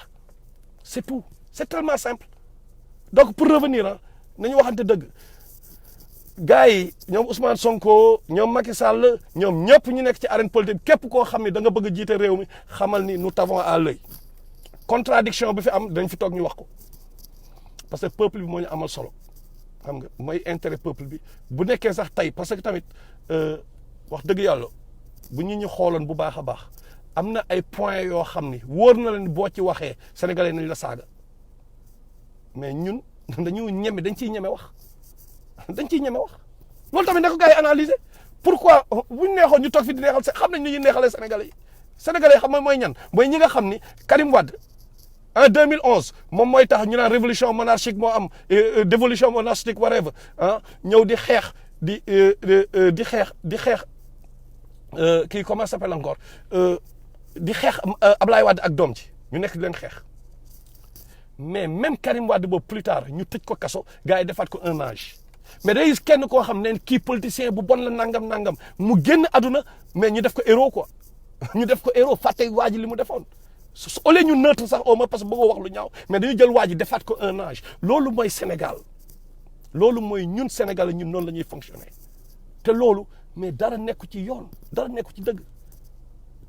dëgg képp kuy def lu bon xamal ni suba dina la dabat il faut nga def loolu sa moyen bi ngay dund mais peuple tamit il faut mu appliquer loolu xam nga donc c'est important pour ñu pour terminer c'est important pour ñu bàyyi xel ci point yi ñu développer fii yëpp bon pour ñun c'est important xam nga waxuñu woon nag pour créer qui que ce soit ñun l'essentiel mooy que ñoom ñu xam ni ñun osé nañu fii Pape Alé Niang ñëpp di ko topp jaaf-gaan bi guerrier la mu def benn faay ñu ne Ablaye bi fii lii ak lii ñun ñeme nañ ko def pourquoi parce que xooluñu seul le créateur et tout le reste nekk créature ñu loolu lañ gëm ñeme nañ Ousmane Sonko fi ñëpp kii mu am benn kii ñu ne non parce que xam nañu tem ñu saaga ñu ci tem gars yi ñëw commencé comme yenn gars yi fii mais dañ leen di wax raay dëgg lañ leen di wax li ñu xalaat ni boog mooy dëgg yàlla moo yor monopole dëgg c'est clair mais dañ leen di wax lu ñu xalaat loolu moom il faut mu leer ci bopp nit yi loolu ñeme nañ ko ñun def parce que xooluñu li nit ñi di xool loolu kese la nattee leen ñu foofu rek pour ngeen comprendre donc bu ñu waxatee dara ngir yàlla nit ñi nañu xam li ñuy wax lan la ba pare avant ñuy réagir xam nga yow Abdourahmane Sané sànq ba tey yaa ngi wax say waxu dof ok comment changer le Sénégal propose man naa fi nekk magum jëm may wax suba ba léegi nga ñëw di ma laaj comment changer le Sénégal propose ok léegi beneen bi mooy am na ku ne tu es apériste assume et on continue Magui Aw nee na tu es apériste assume et on continue apériste dina ni gars yi dox leen ci palais bi pas palais bi mais amin révolution na am Macky Sall dafa war a dem yoonam saa waay daf leen vraiment Sénégal daal jërë ngi doon daal xam nga bu ko am beneen question ma xool ok Mody Ndiaye nee na on a le droit de contre-argumenter c'est clair loolu kay dafa leer loolu kay moom bañuñu ko kenn xam nga kii neen la confiance n'exclut pas le contrôle bëgg Sonko bu mu tax lu mu def wala lu mu wax c'est juste ñu justement loolu la ñu bañ ku ñu bett suba xam nga lu ñu bett parce que nit la rek te nit dafay juum ok Abdourahmane Sané man meruma comprendre mais bind moo amul tonalité ok so demal nga dégluwaat live bi depuis le début ñun yow la ñuy xeexal xam nga magi aaw yow moom whatever nañ la paqueté donc ak keneen kan xel bu jëriñ lu dul xalaat c'est clair Mbaye Babacar Kanté effectivement waaw xel moom bopp du pour yenn comme on dit ok so daal pour kiyaat nañu bàyyi xel ci li ñuy wax mooy na gars yi ànd ak seen xel sama bopp ma la gënal du bañ naa la gars yi nañu bàyyi Real de Madrid muy football ak Chelsea parce que man Real de Madrid laa faral mu jaral ma xeex ak sama frère bi nga xam ni ci biir kër gi ba maire bi di ñu àtte ba maire bi di ci am naqar loolu mooy suñu problème ñun Sénégal nañu éviter yooyu di topp par exemple benn politicien parce que gis nañ ko PS di xeex ak PDS ba ñu jamante paaka parce que kii PS Abdou Diouf la faral kii Ablaye Wade loolu yàgg na am Sénégal nañu xool lan mooy kii bi quoi lan la ñu war a def exactement magi aaw ak ñi mel ni yow instant bi benn monstre la ñu taxawalal Macky Sall bu tudd 313 ok soxlawuñu daw wax ji alright benn monstre bu tudd 313 la ñu teg contre Macky Sall te di nga gis ñun li ñuy def ndax ñun seen lii lañu ci yi ngeen nekk la ñu nekk ñi mel ni yow wala ñun ci action la ñu nekk ok comprendre so boo paree ca àll ba ngay taxaw di xool samay live paqueté nañ la anyway parce que bëgguma ay waxu dof quoi bëgguma gars yi you know saying bëgguma loolu quoi xam nga am na ñoo xam ne mënuñu fi nekk parce que j'ai plus de 1000 personnes yu taxaw bëgg dugg am na ñu bëri dañoo bëgg dugg xamoo noo leen di def parce que mënuñu passer 5000 amis mais mu am ay brebis galeuses mais damay jëli gars yoo xam ne au moins dinañu dimbali ci combat bi mais pas ñoo xam ne ils sont bouchés quand même mënul nekk you know saying te ay démocratie non foofu mënul am démocratie foofu mënul am ay kii non dañ lay paqueté nga génn ñu remplacer la par keneen loolu mooy ku déconné yenn déconné yi nga xam ne c'est objectif ñoom Amara Sonko ils étaient pas d'accord Ousmane Ndaw samay waay la ñu ils étaient pas d'accord mais dañu ñëw objectivement ñu waxtaan juboo ñoo xam ne ñoo bokk combat bi ñu avancé mais ñi nga xam ne ils jouent au boucher la mais paqueté sandi la dama lay paqueté sandi Abdourahmane Sané ñoo bokk yow waxuma la magi aw bi laa anyway ñoo bokk li ñuy xeex ok ñoo bokk li ñuy xeex Abdourahmane Sané mais dégluwaatal kii bi depuis le début dégluwaatal live bi depuis le début xam nga il faut mu am benn contre pouvoir boo xam ni Macky Sall da koy ragal Sonko da koy ragal Thierno Alassane Sall da koy ragal kii juge dem da koy ragal Barthélémy Dias da koy ragal képp koo ni da ngay jiite Sénégal da nga koy ragal il faut mu am benn contre pouvoir u peuple bi la mën a nekk xool leen tubaab yi loolu rek lañ ñu rawee xoolal ñoom benn instant xoolal gars yi ñemewuñ seen opinion publique ñemewuñ ko xam nga loolu rek parce que ñoom fi ñu jaar la seen révolution par exemple bu ñu jëlee exemple France révolution française bi mbedd bi la woon c'était la rue ñoom Robespierre ñoo jiite bon ba ay francs mais benn instant gars yi da ngay xoolal gilets jaunes yi par exemple mais boo ko defee Macky Sall jàpp na gars yi tëj leen bu yàgg mais kan la Macron tëj Macron non nañu négocier xam nangam mais parce que tubaab yi dañoo xam ñoom seen droit dañoo xam seeni rôle xool leen tey comme ni ko Abdourahmane Sané waxee li xew Cap Skirring tey xoolal mais benn jigéen ñu door ko bal on n'en parle même plus jàll na quoi non Ibou Laye non il faut ñu tontu gars yi parce que benn instant ci peuple bi lañ bokk ñoom tamit xam nga ma la ci ñi xeexal lañ bokk moo la il faut nga paqueter leen comme ça ñu dem réfléchir beneen yoon bu ñu ñëwaatee dinañ comprendre xam nga ma la donc loolu donc pour revenir gars yi nañu bàyyi xel ci loolu ñu xam ni tubaab yi loolu kese lañ ñu rawee mooy seen côté pourquoi ñun suñu président yi dem nekk doomu tubaab yi comme ay Macky Sall dem nekk doomu tubaab yi moo doon kii gouverneur Macron la mu leer ci ñëpp. parce que xool leen ni mu jaayee suñu pétrole yi xool leen ni ñu jaayee ay Eiffage ay Orange ay affaire daf li mu jaay tubaab bi yëpp gis ngeen ko ñëpp a ci teg bët waaye mais pourquoi ci biir loolu moom tubaab yi ñemewuñu def seen peuple yenn yi moom mu jëmee def peuple am yenn yi il faut se poser cette question mais pourquoi parce que ñun ñoo ñàkk fayda peuple xoolal pare gu ñu fii live bi ñu ñoo ngi xuloo suñu biir ñuy war a paqueté yenn gars yi da ngeen ah ah ah Ahmed Diallo effectivement fête de l'agriculture n'empêche pas de se pointer à la place de l'obélisque effectivement mais Ahmed Diallo yow béykat nga maa ngi lay suivre xam nga li ma la yow tu sais que conditions yi agriculture li muy laaj mais xamal ni xam nga ni mais saa waay lii mooy béy agriculture léegi du comme jamono njëkk ñooñ dañoo pare woon ay grenier pare ay kii xoolal dem ñoo ngi ma woon ay photo Casamance ay mango yu nëpp mango yu dul jeex xaw ma kan moo ko publier yu nëpp nekk si mbedd bi xamuñu fu ñu koy stocké xamuñu fu ñu koy denc ah nañu waxante dëgg donc loolu agriculture bi nañu bàyyi professionnels yi gérer agriculture bi mooy lan nañu jàppale lan la ñu war a wax kay gars yi nañu créer ay coopérative wala waree ma nañu proposer loolu créer ay coopératives yoo xam ni bon peut-être dinañu mën a jox les professionnels de l'agriculture ñoom ñu liggéey bu ñu liggéeyee mu am benn informaticien buy job comme moom informaticien la tout ce qui est informatique moom mu gérer ko benn comptable mën ci liggéey comptabilité la jàng mu mën ci liggéey moom tamit mu am ci benn jaay borom saret moom tamit mu am ci parce que moom mooy yenn affaire bi jëlee ko place A yóbbu ko place B ku nekk ñu bëri mu nekk benn kii en benn chaîne boo xam ñëpp a ciy mën a lekk ñëpp a ciy mën a am dara ok mais bu ñu ñëwee ñu ne ñëpp dem leen bay ay kii vacances be damay mel ni ay discours politiciens yooyu rek nañu waxante raay loolu mooy dëgg bi te loolu Ousmane Sonko gars yi ñoo ko ciy dugal gars yi ñoo ko ci non keroog ce discours non il faut nga ñëwaat loolu je suis sûr que bon pas 100% bien sûr dans l'air mais loolu laa soupçonné nañu waxante raay nañu waxante dëgg loolu moo am mais agriculture Ahmed Diallo tu sais que alal mooy bay instant bii nag il faut ñi nekk ci agriculture il faut ñu am ay financement donc ñi leen di financer ñan la ay crédit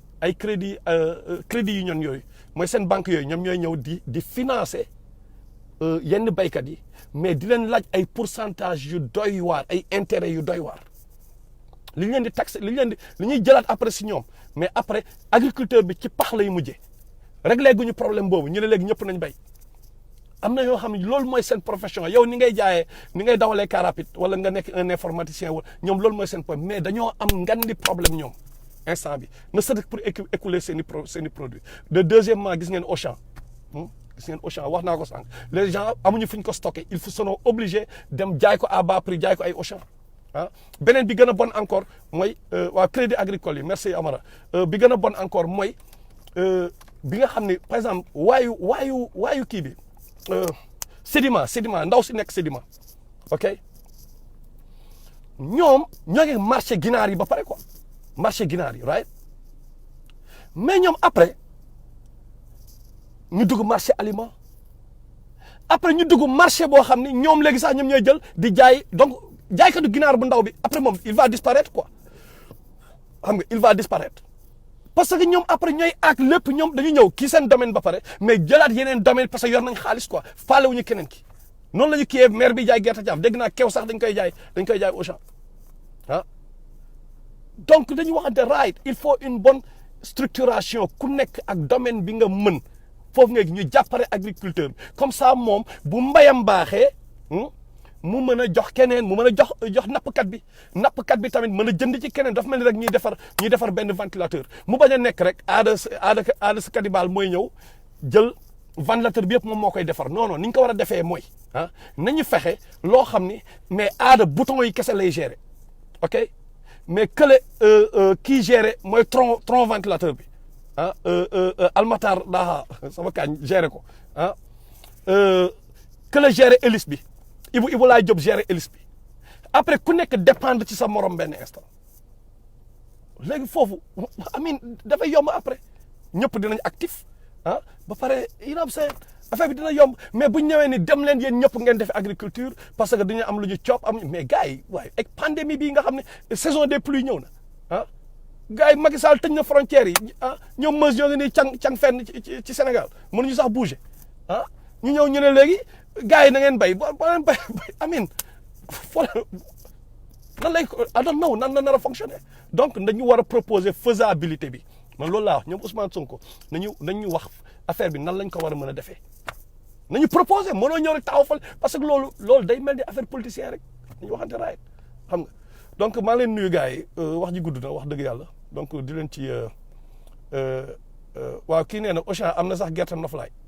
waaw aada yow nee naa je viens d'arriver nii rek ngay def tardé xam nga encore une fois aada ñoom aada waa 313 gis ngeen affaire bi 313 ñëpp a ngi ci biir am na ay leadership Sonko ñun ñoo bokk objectif ñoo bokk xeex comprendre ñoom Tamsir gars yi ñoom Baro vous voyez ñooñu commencement tak la ñu nekk ak Sonko quoi ok am na si ñoo xam ni Thierno Alassane Sall commencement tak la ñu nekk ak ñoom mooy nuyu waa Washington xam nga am na ñeneen ñoo xam ni feneen ak feneen faale wu ñu ñoom aada ñi ay pro Sonko lañu ñoom aada cannibal ñoom Meuse damay wax ak ñoom yenn saa yi na affaire mais du ñu d'accord gars yi dañoo yàgg dem xeexi mais waa 313 lañu benn Iba par exemple Iba moom faalewul kenn si politiciens yi moom Sénégal bi rek la concentré wu booy dañu non booy gars yi nangam expliqué donc ay Oudi Diallo Oudi moom 313 Kédougou moom moo ko géré waaw Saliou Awa xalaatoon naa la effectivement xam nga parce que gis nañ sa constance ak lépp gars yi ñu bëri ñoo ngi ci biir mais loolu la ñu mën a def contre pouvoir boobu la ñuy créer la ñuy taxawal xam nga léegi nag du fi nekkal kenn nag xam ku fiy nekkal Sénégal la fiy nekkal du nekk affaire boo xam ni daf fiy nekkal Massamba wala Mademba mën nga jàppale Thierno Alassane wala Sonko wala Guy Marius wala whatever mën nga jàppale ku la neex xam nga mais l'essentiel mooy Macky Sall moom déjà moom il faut mu dem yoonam xam nga loolu mooy premier objectif u kii bi mooy cooki bi quoi xam nga Macky Sall il faut mu tëb quoi xam nga ok gis nga aada mooy 300 nee na Sonko rek nag xam nga kooku yi am si ñoom Pape ñëpp a ngi 313 gars yi y a beaucoup de gens mais instant c'est juste que dañu liggéey underground ñoom aada pare nañu loo xam ni Rapadio ñi namoon Rapadio mais di ngeen gis Rapadio man maa leen ko wax fii tey di ngeen gis lu gën a nice Rapadio pare leen pour dégg ko ba pare gën ko ba pare engagé tel du ma leen wax dara ñan la Leuz Diwane ji la Mina la Voilée aada cannibal la Thialé Flam ji néew bi Buzz Meuse ak Foflo ak kan bu ma juumul am na aussi beneen génération bu ñëw am na beneen génération bu nekk ci ginnaaw à part loolu y a des journalistes ci biir ñoom Tidiane Dia y a des yaa ñëpp bañ am na ay américains yu nekk ci biir ñoom Drezo bu Def Squad bu Eric Sermon ñoom Drezo ñoom ñëpp a ngi ci biir ay ñoom gal bi géré Chicago hip hop whatever xam nga ma la bu vrai activiste bokk ci ñi nekk di xeex instant pour kii noir yi moo ngi ci biir dem leen xooli ko moo ngi tudd Nuisance waa psychodrama moo ngi ci biir te yàqamti ñëw Sénégal la def parce que ñun li ñu xalaat aussi am nañ fi ay doom il faut ñu créer benn pont entre Sénégal yi ñu fi am ak américains noirs yi nga xam dañ leen fi bund xatal ñoom ak ñu mën a dellu Sénégal au moins mën a liggéey ak sénégalais yi xam nga ñoom comme ndaw soosu noonu moom dafa affaire cinéma la def mais maa ngi wax ak kenn si gars yi ki nga xam ne mooy jox benn vidéo waa 313 instant bi kii 313 yi maa ngi si wax mais dafa bëgg liggéey ak ndaw si donc connexion yooyu la ñuy créer panafricanisme affaire yooyu affaire faut mu jógee ci peuple bi xam nga mu bañ a nekk nag ay wax du ay wax ay jëf la ay jëf la ñun nekk ñu fi pour xeex kii wala kële wala kii dëgg bi la ñuy xeexal léegi nag mënuma wax ni diw dama koy jàppale te diw nit la donc nit la mooy matul diw boobu matul ok diw boobu matul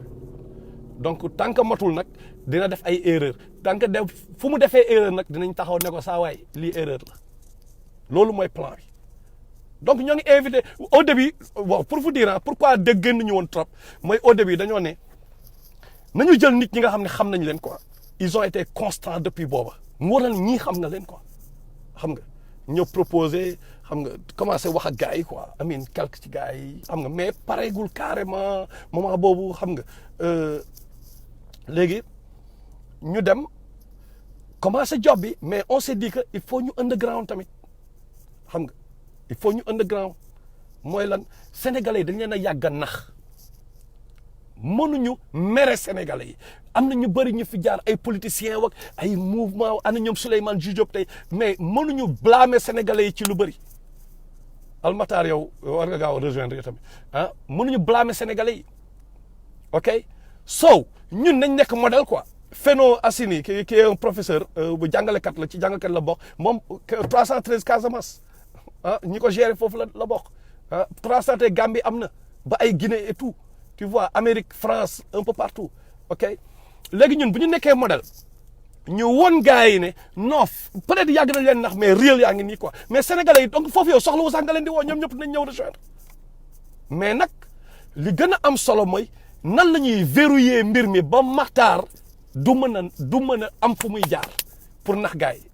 loolu daf ñu amal solo trop gars yi jog nañ ci xam nga ñoom Baro ñoomin Tamsir gars yi ñoom ñëpp ñoom Maysa Mbaye xam nga ñoom ñëpp jog nañ ci quoi xam nga am na ay imam sax yu ci bokk déjà am na imam ok léegi plan bi mooy ñu verrouiller ko verrouillage boo xam ne affaire bi benn esprit la moo lay nekk quoi Doudou Balak maa ngi lay nuyu 313 ok nit ki mën na ñëw nga bokk mais bés boo trahiré ça va en rien nous affecter ok après da ngay dem sa yoon quoi mais 313 bi day resté donc lépp tey jii bu ñuy toogee ñu ne justement lot beg waaw lot beg yaa ngi woon ci biir yow tamit you know say donc lot beg par exemple mu leen joxe exemple lot beg dama leen jox exemple lot beg mais il est de Y'en a marre depuis le début ok te man xam ngeen sama position par rapport ak Y'en a marre mais dama de gis benn nit boo xam ni mais malgré que Y'en a marre la bokk mais day nangu say position yenn saay mais ba pare bañ yenn saay say position tant que c'est objectif par rapport ak moom fa lañ jaaree ba nekk ay xarit ba nekk ay waay man ak moom te il est tout je sais pas si vous comprenez fi may waxee pour dire que affaire dafa objectif damay ñëw ne ko gayen 313 ngi parce que xam naa ni kii du nit boo xam ne dafay jaay affaire yi dafay gëm na quoi Sénégal xam nga am na lu ko kii te dama ko ni mu ne ma saa waay man nag dama bu ma amee kóllëre bu ma kiyee ak nit man am na yoo xam mënu ma ko def phrase bi ma wax jour boobu daf ma touché trop quoi ma ni kii vrai la xam nga te loolu la wone mais parce que ñun ñëpp ñoo bokk fu ñuy kii te nit bu dul juum amul te nit day réformer wu aussi nit mën na changer même Macky Sall mën na yeewu mu changer parce que ñun liy changer nit ki ñun contrôlé wuñ ko mais nit ki li ñuy wan ci loolu la ñuy basé parce que Rasulullah sallallahu alayhi wasallam moo ne yónni wuñ ko pour muy xool li nekk ci biir xolu nit yi donc buñ ci basé wu mooy tant que nit ñi mais nag benn instant aussi am na ñoo am par exemple dama jël exemple rek Macky Sall différence bi mooy bu newee changé na. parce que loolu tamit il faut mu leer bu nekkee Macky Sall ñëw na nee na moom changé na nit ku baax la léegi nangam dañ ko accepté de mais mënatul nekk leader mënatul nekk ci kanam ci ginnaaw lay nekk ci ginnaaw ok mënatuñ ñëw nit ki par exemple nga traîner ay casserole ndax sénégalais yi parce que yaay Souleymane Jules Diop nga taxaw kii nga ñëwaat nga ni non da nga kiy bokk non mën nga bokk il faut qu'on soit inclusif on est au parce que ñun ñëpp ay sénégalais mais mënatoo nekk ci leadership bi. doo nekk porte parole doo nekk mais da ngay liggéey da ngay ramper ci ginnaaw da ngay ramper pour rattraper wu par rapport ak say erreurs loolu moo mën a nekk xam nga donc pour revenir 313 dañ ko teg juste wax ji nag baaxul comme li ñu ne encore une fois sénégalais dañ leen a yàgg a nax quoi dañ ñoo yàgg a nax ñun ñëpp colonisation esclavage ñu pare ay buur yu taxaw di nax nit ñi ku ñëw nax gars yi ku ñëw nax sénégalais yi léegi nag. ñooñu nag mënoo leen forcer ci dara moo tax ñun dañu liggéey wan leen ba pare boo leen gisee te dinañu wane verrouillage bi lan la dinañ ko publier wan verrouillage gars yi xam ni fii mënul am fay kenn mënul jaay sa mouvement la te li gën ñoo tax a jóg mooy loo xam ne il faut mu leer mooy amul benn impérialiste occidental amul benn ONG boo xam nañ jël dërëm ci yow c'est pour nous par nous ñun loolu la ñuy wax li ñu kéegum yëpp li ñuy jéem a réaliser yëpp suñu xaalis la suñu poche la jógee waa 313 damay ñëw wax yenn gars yi ñoom Cheikhouna real soldier soit 300 ñoom Papa Tam gars yi nekk fii Ohio mais gars yi dañu war a génne ku nekk temps bom ok le temps may wax ak moom génne na dugal kan la koy defal réewam ak ñeneen gars yi fii ay ñoom Tamsir Bathily bu Pastef waa Tam what's up affaire bi lii mais organiser ko whatever xam nga rak tak gars yi da ngay gis quoi taxawaay bi nga gis ay ñoom Amadou Tall Washington xam naa peut-être gars yi miinuñu ci man la gën a connecté mais dama koy wax démb laa ñëw ni jot message am xam nga donc gars yi dañoo pare pour def seen alal comme ni ko gars yi waxee ci benn refrain ni ko ñoom aada waxee xam nga da ngay gis ne suñu doole suñu al loolu la ñu gëm parce que ñun ay paa la ñu léegi li des ci ñu dese ci live bi bëreetul xam nga li des ci live bi moo bëreetul xam nga ñoo pa koy kii nee na comme waa Pastef Pastef parti politique la ñun dañu topp Pastef ñi ko jiite la ñun di topp di leen teg choc mais gars yi bu leen nax peuple bi que ça soit yéen que ça soit loolu mooy jobu 313 mooy mën nga bokk Pastef mais nag dama ànd ak yow Ousmane Sonko ci dëgg te nit nga bés boo jalgatee bàyyi naa la fa dinaa dem def leneen te dinaa ko wax peuple bi ne yaa ngi nax peuple bi loolu mooy dëgg ci loolu la ñu war a dox ok xam nga loolu rek la ñu war a dox te comme ni ko Jules Diop waxee laisse tomber Makhtar Ibulaay Jules Diop ah mais Jules Diop dama leen jox exemple Jules Diop gis nga tey jii ni may waxee nii ni may waxee ci yenn yi may dénoncer yenn yi pourtant Jules Diop ci laa jaar ak moom parce que man j'avais soupçonné que Ablaye bi dama ñëw gis gaayan bi mais joobul quoi ba pare am ay jigéen yu ma xam ñu ne Jules Diop def na sama kër temps ñu ne Jules Diop def na sama kër tant de jours wala tant de mois mu jógee foofu donc gaayan bi day ñëw dëkk si gàll gel bi xam nga comme gel yi ñoom genre gars yu xeesoo yi la ñuy wër xam nga léegi ñëw ne way et puis star la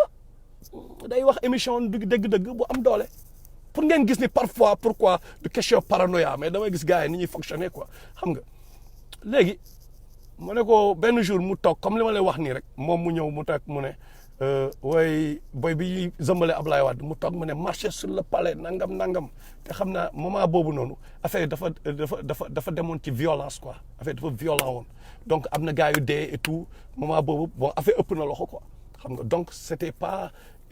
malin de ñëw di avancer des idées comme quoi que gars yi dañu parce que dañu dem boye dañu dem ñu rey leen quoi moment boobu loolu la Ablaye Wade ki yoon parce que gis nañ ko xam nga parce que masse bi compactul xam nga quelques nit la woon yu kii waa M23 lañ tuddoon xam nga c'était pas 10 millions de Sénégalais yi ma ne ko saa waay yow ah lan ngay toog yow nga toog Canada wax booy nañ marcher sur le palais parce que je savais que gain bi ñi koy jox information yi ah parce que ba am na lu mu bëgg a nekk quoi te nekk na ko léegi bëggoon na nekk ministre wala dara moo tax mu doon dénoncé ok ma ne ko yow da nga toog Canada nga ne nañ marcher sur le palais mais dafa yomb quoi wàccal gain comme li ma gars yi di wax benn instant rek comme boo waxee loolu instant bi gars yi ne wàccal mais la non c'est différent man dox naa dox bi ba pare xoolal gars yi pistolet lañ jël fii lañ ma ko dóor si jë ndax combat bi man prouvé naa ba pare les gars yi ñoom nañ dem prouvé xam nga temps grève 88 kii maa ngi woon ci grève bi année blanche bi ak bi ci topp 90 yooyu yëpp grève naa ko Ablaye Wade Abdou Diouf xeex nañ ko xeex yu doy waar fexe nañu ba rab bi fi ñu jaar et tout man ak ñoom Iba gars yi ñun prouvé nañu quoi léegi ay paa lañu ok léegi ñoom dañoo frais moment yooyu noonu je me rappelle bu ñu rombee 16 points xaw ma ñoom ñoo doon taxaw foofu ñoom Souleymane Jules Diop ok grand ñaata ngeen di décréter ok tey mot d'ordre bi ñaata la et tout ok so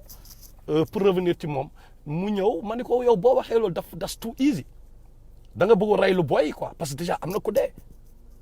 mais waa ji ñëw commencé def benn poste ci muram naan way déjà yow tu es encagoulé tu es nangam wax ma wax yu ñaaw mais sénégalais yi ñëw naan ko mais yow jarul sax ngay wax ak waa ji comme sànq rek gis naa benn waay bu naan yow kii ak Sonko dafa mel ni équipe nationale ak nawetaan di ko kii en ces termes là parce que gars yi ñeeme mais après Souleymane Diop kan la trahir man la trahir wala ñoom mais ñoom la gën a trahir ñoom la gën a nax ñi nga xam ne ñoo ngi ko doon défendre parce que parfois du ñu xool ñun dañu wax Matar dafa parano wala dafa bëri problème whatever non parce que man damay xool ay détails yu ndaw yi Macky Sall nan laa xamee ne waa ji escroc la day jaar seen kaw xamee nan la Macky Sall waa M23 dañoo toog paay ñoom ñëpp ñu ne du ñu dem campagne ak du ñu dem élection présidentielle du ñu dem ak Macky Sall élection du ñu dem ak moom élection ñoom ñu toog signé ko ñoom ñëpp ñi fa bokkoon ñëpp ñoom ñu toog Macky Sall rocceeku dem campagne récupérer gars yi dafa am benn gars boo xam ne bon bëgguma sax dugg si histoire boobu parce que peut-être day duru leneen mais anyway benn histoire bu similaire la woon boo xam ne par rapport leneen mooy nga yoxosu gars yi quoi dem xëcc clients yi. gars yi di nelaw yow nga jaar ci suuf dem yoxosu dem jël doom yi nga xëcc doom yi comme li gars yi lu wax doom xam nañ li may wax lan la ok dafa naqari woon gars yi day naqari gars yi Macky Sall loolu la defoon bi mu defee loolu mais man leen mais gars bi traître la kii ni mu leen trahiré tey grand Alseynou ki moom wan Africa oneafrica.com dama leen laaj temps yii ñun amoon nañ benn rajo xam nga moom ba mu kii parce que moom moo doon coordonnateur Ibrahima Fall xam nga moment boobu man j'étais coordonnateur de Y'en a marre fii États-Unis fii xam nga donc ñu am rajo boobu bon bien que waaye Y'en a marre après ñoo ngi naan waaye dañu bëggoon Ibrahima Fall dem leen ngeen xooli Seneweb Makhtar le Kagoulard Wade est presque est fini dem leen ngeen xooli ko di ngeen comprendre lépp li gars yi di raconter loolu parenthèse la woon xam nga donc ak Al Ousseynou grand Al comment ça s'appelle encore man ak grand Al Ousseynou ak xam nga comment ça s'appelle encore dama xaw perdre fil bi quoi maa ngi jéem fàll li laa leen wax dañoo commencé màgget xam nga xaw naa perdre fil fàttali leen ma fa laa yemoon allemand bi wax ma fu ma yemoon wax leen ma ko xam nga bon anyway dama doon joxe benn exemple par rapport ak grand Al Ousseynou xam nga justement Macky Sall ni mu kiyee noonu bi ñu ñëwee ñu ne dañu dem deuxième tour ci rajo bi ñu ne dañu dem deuxième tour mais ma ni gars yi man je préfère benn wadd bu màgget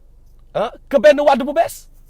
parce que kii école wadd la jógee te kii il va faire pire que wadd parce que il a déjà trahi Abdoulaye Wade ah xaw ma trahison la xaw ma lan la mais kii traître la je me rappelle pas grand yi nekk fa non Matar grawul nañ si jàpp deuxième tour bi na fi l'essentiel les gens étaient tellement obnubilés par le départ d'Abdoulaye Wade que dañoo fàtte dans nos rangs qu'il y avait des ennemis yu nekk yoo xam ne ils étaient pires que Wade ñoo ils prétendaient être des nôtres comme Macky Sall ma ne ok whatever tey nan la mujjee tey parce que du ñu seetlu détails yu ndaw yooyu ok détails yu toujours workat bi am na toujours benn affaire bu sew boo xam ni xoolal gis nga gars yi boo lay xoolee forensic science yooyu ñu koy def film yooyu noonu seetlu da nga naan bon ma jox la exemple ay Colombo lieutenant Colombo bi ñu ko daan seetaan film la ok mise en scène et tout mais Colombo yeneen fàlliku ni mu daan toppee ay détails yu ndaw yeneen fàlliku ni mu daan toppee détails yu ndaw a ndaw la daan topp ba jàpp gaayen bi quoi mais loolu toujours defkat toujours day bàyyi indice yooyu ñoom ñëpp ku nekk mais malheureusement liggéey bi du peuple bi moo ko waroon def les journalistes d'investigation yi ñoo waroon def liggéey boobu mais malheureusement journalistes d'investigation yi ñoom ñoo ngi dans l'incendiaire quoi la dénonciation kese mais dénonciation boo xam ne dafay subjective benn instant parce que man mënuma comprendre que ça soit Souleymane Jules Diop que ça soit Pape Alé Niang ku mënta nekk right man mënuma comprendre gars chaque mardi am nga ay information quoi chaque mardi am nga information chaque mardi am nga ay secret ci biir mais doo ñu wax sa source déjà ça c'est d'un deuxièmement mais dafa am ku nekk ci biir système bi nekk fa di la jox information yi moo ngi ci biir Macky Sall de mais moo lay jox information yi mais bu taxaw ci kanam Macky Sall day reetaan yàlla dafa ni suratu al hujurat waaye te jassasu bu leen espionnante yàlla moo ko wax kooku day espionné mais kooku bu amee xolu espionné noonu mais dinañ ne ok c'est bien benn instant mais moom chaque fois mais moo ngi lekk quoi day lekk ci système bi ba pare di ut lu gën encore moom dafay gën a greedy donc nañ ci bàyyi xel waxuma nag li ñu def baaxul mais dama naan Souleymane Jules Diop kii nu mu sax Pape Alé yow keneen ak keneen kaale ma wax leen de yéen a ngi def liggéey bu nice mais nous avons à l'œil de xam nga ala Souleymane Jules Diop dootu fi amaat de loolu moom bu yeboo ngeen bàyyi ci xel benn yoon lañ ñuy nax mais kenn dootu ñu naxaat donc mën ngeen dénoncer ngeen continuer seen job de journaliste ok mais pas pare pour jël ay milliards commencer gérer dëkk bi non damay jàppale Sonko parce que mooy def buzz parce que yaakaar naa ni moom rek moo fi am peut-être opportunité la yàlla ubbil buntu pour mu remplacer Macky Sall donc xaaral ma wéeru ji fi que na tooy non ça doit pas marcher comme ça te bon gëm naa ni Sonko bu ko yàlla defoon président par exemple gëm naa ni li muy def mooy am na ñoo xam dañoo yaakaar ne dinañ ci mooy récurrence boobu noonu da nga ma waxal ma sama ginnaaw ma waxal la sa ginnaaw yaakaaruma li ma xam as tuut ci moom de yaakaaruma mu demee noonu donc bu leen sonal seen bopp. beneen bi mooy bu ma bëgg terminer bii dafa am solo ci man mooy gars yi ñëpp dañu naan Sonko Ousmane Sonko dafa sacrifié wu dañ ko dàq il a beaucoup enduré et tout mais Ousmane Sonko dañ ko dàq mais dafa am ñu mel ni juge Dème ñu mel ni Thierno Alassane Sall ñu nekk ci digg système bi am opportunité pour nekk ay milliardaires ñu détourné wu du système ne parce que fen moo fa nekk ñu ne non du ñu ànd ak fen ñu ne non ñun du ñu ànd ak fen parce que da ngay Thierno Alassane Sall par exemple bu ñu jël exemple ku toog ne non du ma signer contrat total bi du ma ko signer parce que lii ce serait sacrifier les Sénégalais mu bañ ba xam ni bu ñibbee moment boobu bu waxoon démissionné ay minuit jotoon na gars yi ci yoon bi dañ koy rey il a préféré dem ba nekk en safety soog a ni ñoom Macky Sall bàyyi na tellement dossier bi c'était chaud juge dem xoolal privilège yi mu amoon en tant que juge te am na yeneen juge yu fa nekk du moom kese de am na ñeneen ñu fa nekk ñooñu mais saa waay dañoo prouver man mënuma comprendre benn instant ñu ne Barthélémy Diaz moo gën a taxaw sax ñi ñël man mënuma gars yi di gën naan non Barthélémy kay gain war na ut parti bi aada yéen laay waxal xam li ma la ñuy wax loolu mais Barthélémy dafa ñëw rey benn sénégalais ba pare moom assassin bi mu tourné encore àndaat ak Ablaye Wade que le perte léegi nag mu ñëw di ñu defal ay peine bonne mort mu def ñun ñëpp ay peine bonne mort nañ waxante dëgg ñun ñëpp ñu taxaw naan du pain n'est-ce pas non comme ni ko grand bi Ousmane Dramé waxee concertation c'est vrai que y a beaucoup de Sonko du jeex Sénégal am na nit yu baax mais Thierno Alassane Sall ak juge dem gars yi bàyyi leen xel ci ñaar ñooñu tamit bàyyi leen xel ci ñoom ñoo war a arrangé wu ñoom ñu bëri xam nañ man ci li may dox en général ñun li ñuy dox mooy dañ jëm a xool vrai yi ana vrai yi ñëw leen ngeen jiite ñu xam loolu leen ngeen jiite ñu ci loolu la ñu war a dox ñun ñëpp ñu xool ñan ñooy vrai yi mais nañu promouvoir ñooñu nañu xool man waxuma ku nekk na def lee média yi dafa am ku ma raconté nee ma keroog Thierno Alassane Sall kii daf ko woo nu mu tudd encore dañ ma ko raconté te bon bi ma ko vérifié ne gis naa ne def plausible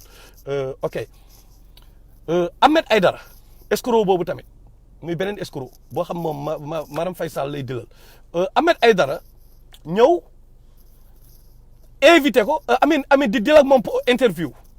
ñu def interview ba pare Ahmed Aïdara dagg interview mu nekk 30 minutes xaw ma gars bi dagg lépp publier si lu ko neex le lendemain nga dégg Macky Sall wax même programme presque n'est-ce pas même programme Meissa Diop nee na l'analyse médico-légale avait innocenté Barthélémy Diaz sama waa ji dama laaj maire boobu di jaay gerte caaf boppu koñ lan mooy médico-légal te mu ne la ndax waaw Mercedes dañoo génne oto yu bees wala dafa am marque bees bu génn tellement du xam li ñuy wax gars yi ay analyse gis nga yooyu bon frère analyse médico-légale c'est vrai il avait innocenté mais doo xam lan moo xew ci suuf saa waay dama leen di expliquer dara quoi nit am na erreur yoo xam boo ko defee mënatoo nekk leader mënatoo nekk ci leadership waaw loolu comprendre nga mbay sa nuyu naa la mais léegi wax dëgg yàlla waxuma nag da mënoo bokk ci xeex bi de mais mënoo jiite quoi xam nga mënoo jiite mën nga jiite nag sa mairie foofu mais pour nga nekk président wala non loolu mënoo say pouvoir mënul yokku daal parce que boo amee xolu yëkkati sa pistolet rey benn sénégalais bëm te koo xam wóor na ne il n'est pas armé mais yow ak policier ba la yéen a yem ki rey Floyd benn instant man noonu laa ko gisee ok léegi pour revenir nañu dem ñu xool kan mooy juge dem fan ak fan la jaar juge dem rapajo la rapajo xam nga gars yi bëgg rapajo juge dem prajo la bokk comme ni ko ñoom Yékini mbër ni ñu bokkee rapajo xamul tax juge dem dañ ñëw benn waay sa benn gars may sa mbay ñëw présenté ma ko nii affaire yooyu ñuy wax mu ne ma Matar ana sama journal Walf Fadjri ma ne ko ba ndekete juge dem daan jóge Thiès ñëw ba xoolal mu jaral ko jóge Thiès ñëw ba town seet si rapajo parce que dëgg la doon wër benn instant ci la gis boppam en même koo xam day jàngi toppatoo jàngam te xoolal lendemain biñ ma àggal journal boobu muy wax mooy biñ ma dooree gon bi ñu defoon ko ci journal boobu Walf Fadjri la woon je pense ok kon kooku mais ci ñun la bokk du dëgg keneen ki Thierno Alassane Sall nañu xool moom mooy kan gars yi dem leen ngay xool background journaliste yi invité leen waa ji mu toog mu wax fan la jaar parce que tey bu doon man dañu waxante dëgg quoi bu doon nit ku bon wala nit koo xam ni wax dëgg yàlla ku dëng la wallahi moo ngi ci système bi di lekk ay milliards am tëdd gàllem doole ko mënal dara parce que kenn dax ko wax kenn gënu ko jàng kenn ëpp ko xam-xam mais il a préféré mais bàyyi dem yoonam quoi mais nag malheureusement comme que amul xaalis mais kenn faale wu ko noonu mais ñun nag ñoo war a commencé njëkkati nag ñi nga xam ni parce que ñooñu amuñu xaalis comparé à ñeneen ñi ay ñoom Ousmane Sonko il fallait gars yi cotiser pour ñu am tuuti xaalis il fallait gars yi ne jot na xaw ma la ñëpp cotiser wu pour ñu am xaalis parce que lan la pouvoir bi ñoo yor xaalis bi da ngay xool tey ñu bëri ñoo xam ne juste dañuy siw c'est juste parce que yor nañ xaalis ay Youssou Ndour ban rapport la am ak politique parce que am na xaalis ah donc nañu xool nit ñu baax ñi ñu bañ a xool nit ñu yor alal ñi nañu xool nit yu borom xol yu baax yi ñu bañ a xool nit ki waxkat yi ñi nga xam ni parce que il manie bien la langue de Molière waaye donc kii war na mën a nekk njiit loolu tamit ci suñu erreur yi la bokk donc li ma leen di ñaan mooy ñu fexe ba vrai yi ñu ànd quoi xam nga y a beaucoup d'opportunistes qui gravitent autour des leaders comme ay Sonko par exemple beaucoup d'opportunistes mais ñooñu bu benn Thierno Alassane Sall ak Sonko wala ak juge dem ñoom ñett bu ñu liggéeyee ensemble non ñoom du leen arranger donc ils vont tout faire pour que ànd parce que pour ñoom instant bi àgg nañu ñoom dañoo jàpp ne dañoo àgg instant bi parce que y a de fortes chances pour que jaayef Mohamed Soumaré de fortes chances pour que nee nañu am nañu yaakaar ne kii favori la Ousmane Sonko favori la bu nekkuloon favori nag dinañ ubbi bunt bi pour ñoom ñett ñu ànd ok mais duñ ko def dañu def tout pour parce que tamit nit ki dafay am cabinet du bëgg tamit gars yi di wax may you know say du nekk dictature mais une alliance Sonko juge dem Thierno Alassane Sall mooy le trio gagnant loolu man maa leen parce que ñooñu dañoo prouver ok ñooñu dañoo prouver quoi fexe leen ñett yooyu ñu ànd def leen pression pour que ñoom ñu ànd xam nga mais nag avant loolu def leen xool leen kan mooy juge dem xool leen fan la jaar xool leen mooy kan xool leen kan mooy Thierno Alassane Sall xool leen fan la jaar xool leen yan privilège la amoon ci lan la détourné wu xool leen def leen ku nekk ne dafa mu parce que pour suñu bopp la dañoo bëgg njiit instant bi amuñu njiit yoo xam ne amin ki fi nekk diñu jiital il faut mu dem yoonam donc il faut ñu xool ñan ñoo ñuy jiital après te la ñi si des ñoom mooy politiciens traditionnels yi ñoom ay ñoom Idriss Seck yéen gis ngeen li xew doo leen dégg fenn te y a de fortes chances que ay deal am entre ñoom ak Macky Sall parce que ci ñoom école yooyu lañ jógee ñoom ñëpp bokk école bi ñu jógee nañu waxante dëgg ah ñoom ñëpp ku leen fi wax bon ak bien sûr ak kii nu mu tudd encore Barthélémy Diaz bien sûr ñoom ñeent mais Barthélémy mënul nekk jiite quand même parce que erreur bi mu def moo garaaw xam nga erreur bi mu def dafa garaaw quoi xam nga il faut moo ngi rattrapé wu c'est bien li muy def Mermoz vraiment moo ngi rattrapé bu ñu comparé ak yeneen maires yi il essaie de se rattraper xam nga bon tamit Iblis tamit dafa bëri doole c'est vrai xamuñu yan force ñoo duggoon ci moom ba tax mu def li mu def xam nga mais erreur la woon boo xam ni man amin dafa c'est assez grave quand même xam nga moo tax trio boobu man de li ma leen di ñaan mooy encore une fois nañu fexe Thierno Alassane Sall juge dem Sonko Barthélémy Diaz ñoom ñeent ñu fexe malgré mën na am ñoom ay différends entre ñoom xam nga nit nag ku nekk mën a convaincre sa morom na nekk ñoom ki ñeent kese ñu toog ñu waxtaan ñoom ñeent kese amul rax bu ci keneen rax amul benn altoppe bu ciy rax ñoom ñeent nañ toog ñu waxtaan xam nga bu ci toogee ñu waxtaan ngeen gis bu loolu nag day fekk ñu dem élection comme que sénégalais yi ñoom ñoo passif xam nga avant loolu moom ñoom ñeent nañu commencé entraîner ñu commencé daw yi ñoom ñeent nañu commencé daw yi di dem salle parce que confrontation bu amee ak Ablaye Wade ñoom ñeent ñun la ñu bëgg ñoom ñu nekk ci kanam ñu diriger combat bi peuple bi topp ci ginnaaw xam nga comme ça foofu nag ñu gis 313 lan la mën a def xam nga incha allah ak ñu mel ni ñoom. ok donc ngir yàlla dañ leen di ñaan nañu insister ci ñooñu même bu nekkee da ngeen def ay bind ay kii nu mu tudd encore nan lañ koy defee j'ai oublié le terme là ah ñu peuple bi insister ah pour que ñoom ñeent ñu job ensemble surtout par rapport ak seen jeunesse la encore une fois pourquoi ma wax par rapport ak seen jeunesse parce que waxoon naa leen ko sànq yoon bi ñun destination bi le mal est tellement profond benn peuple boo xam dañ ko war a loolu moo tax ma ne sénégalais bu loo leen mere di leen mere nii waaw ak capitaine Dieye bien sûr capitaine Dieye je l'avais oublié capitaine Dieye jàmbaar la xam nga ok Sénégal dañ leen a yàgg a nax ba nga xam le mal est tel depuis esclavage traumatisme boobu am bu leen fàtte expérience bi gars yi defoon mooy bi ñu jëlee kañe yi jël ay kañe di leen maas ñu jël première génération kañe ñu maas leen ba pare jox leen ñu lekk après ils ont remarqué que bon genre même kii bi la ak Pavlov quoi par rapport ak réflexe conditionnel xam nga waa pétition merci pétition laa fàtte woon ok jërëjëf Mohamed léegi jël leen di maas mais ñu remarqué 4e génération bi après ñoom bi leen di jox lekk mais dañu xaw traumatisé quoi ok balaa ñuy lekk dafa mel ni ñoom masse boobu ba tey dafa nekk quelque part ci seen subconscient yi quoi en tout cas ci seen ADN yeeg yooyu gis ngeen nu mu sax black doll white doll black doll xale yi ay xale tubaab ay xale noir ñu indi leen ay doom tubaab bu weex ak doom tubaab bu ñuul ne leen ban ngay tànn dem leen xool expérience di ngeen gis loolu day wane Sénégal benn instant mënoo mere peuple parce que traumatisme yu yàgg yi naxey mbaay bu yàgg bi ah depuis temps kii loolu dafa des ci subconscient yi dafa des ci maay ni xaw ma ci ADN yi lay local yi lay installé wu mais am na ay programme yu installé wu ci yu installé wu ci kii bi quoi ci subconscient grand Ousmane maa ngi ñëw ci question bi xam nga yu installé wu ci subconscient bi ok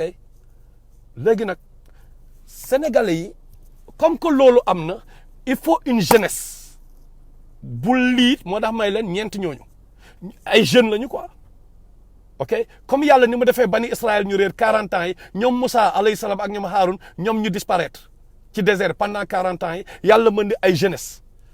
bi mën a gérer jeunesse bi màgg ci désert bi donc même réalité la ñeent ñooñu bu ñu ñëwee ah ñoom mënuñu nekk la destination wax naa leen ko sànq mais chemin bi mené à la destination mais suñu doom yi ak suñu doomaati doom yi ñoom ñooy ñëw gérer après affaire bi nan lañ koy gérer ma wax leen nan lañ koy gérer instant bi ñu nekk ni mais dafa am ay force yoo xam ne mais dafay yóbbu ay grand Ousmane Dramé ñu dem États-Unis mais yan force ñoo leen yóbbu ay boy di jël ay gaal di dee pour dem kaaw yan force ñoo leen di pousser mais tey dañu toog Mohamed Soumaré El Hadj Massamba Niang wala kenn bu amee doom France mais est-ce que mënoon na tere doomam juddoo en France yàlla dafa ne bi muy bind xalima bind ne El Hadj Massamba Niang sa doom France lay juddoo France fan dëkku Trump dëkku Obama lan lay jàng ci dëkku Trump ak dëkku Obama lan la fay jàng yan programme ñooy nekk ci boppam loolu mooy wax ji xale boobu nag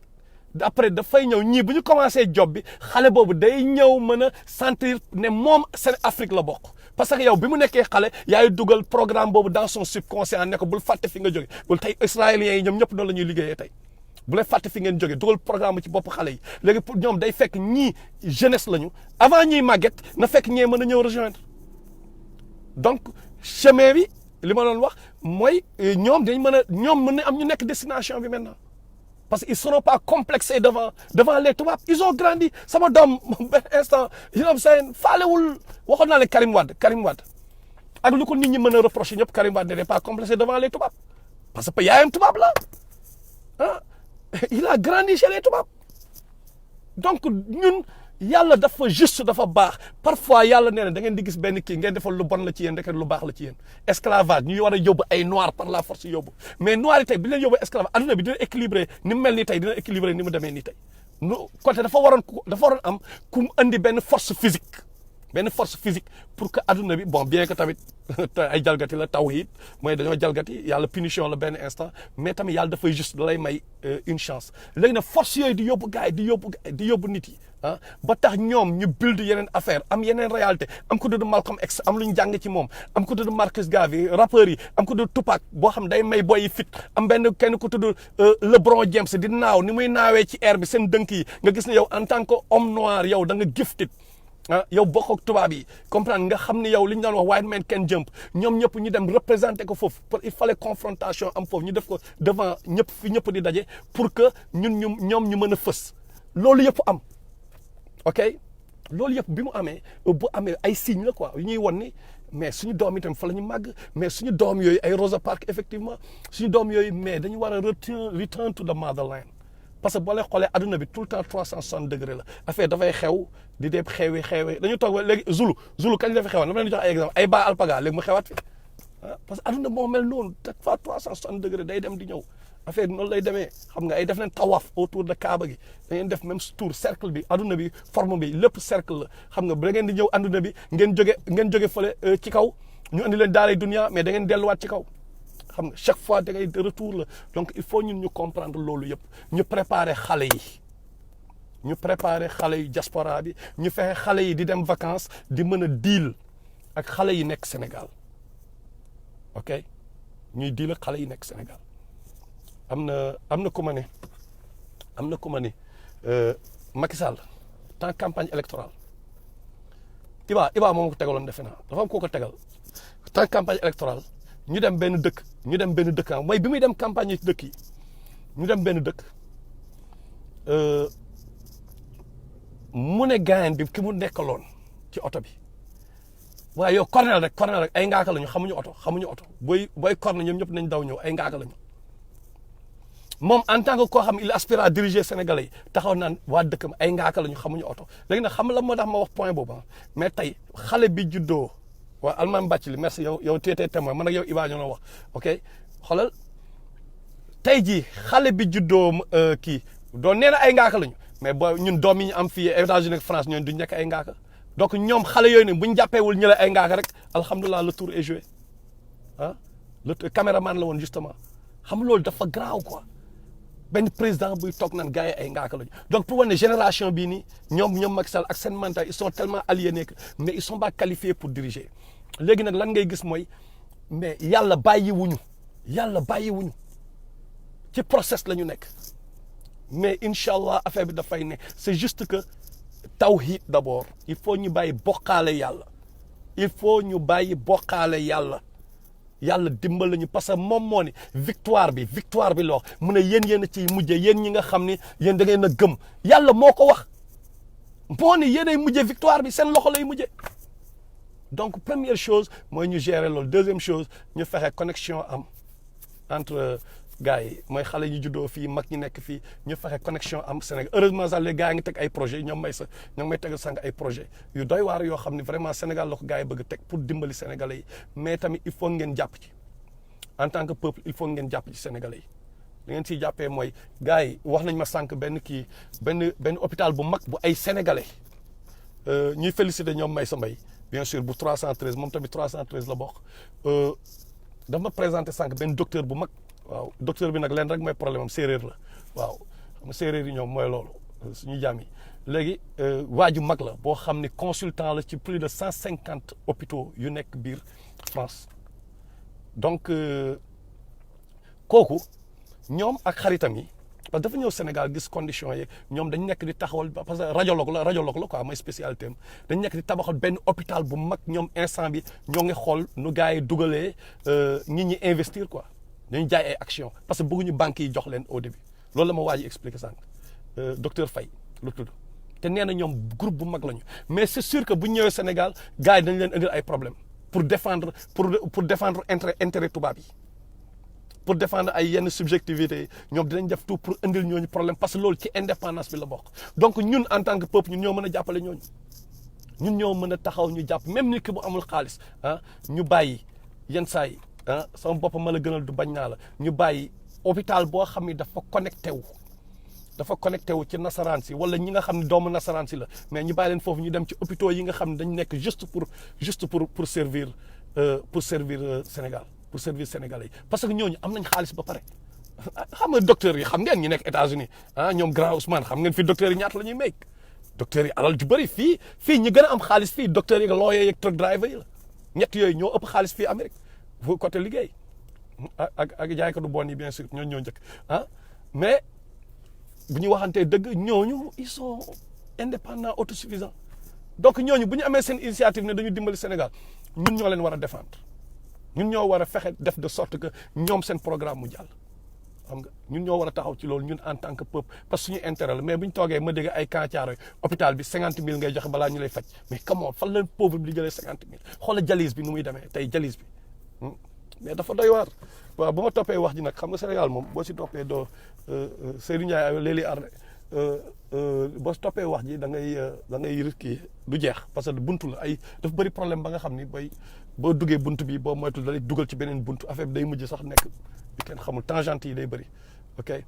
léegi Seck Dieng moo ngi noonu dafa bëgg da nga bëgg a bokk kii waaw waxal ak almaami wala Meuse wala gars yi ñoo ngi Sénégal wala ñoom kii gars yi nu mu tuddati ñoom journal ñoom kii Amady Tidiane Dia journaliste xam nga boo waxee ak ñoom salaamaaleykum Seydou dinañ mën a di nga mën a adhérer ñu bëgg a adhérer ci 3 mais nag comme li ñu doon wax rek ñun nag moom on veut dañoo bëgg a wone ba pare quoi dañu bëgg a wone ku ñu wóolu tamit mën nga adhérer mais dañu bëgg a wone ba pare quoi xam dañu bëgg a wone ni ñun dañ taxaw te dañoo Sénégal rek ñu te moo ñu ñor xam nga comme encore ni ma leen ko waxee woon dañ koy verrouiller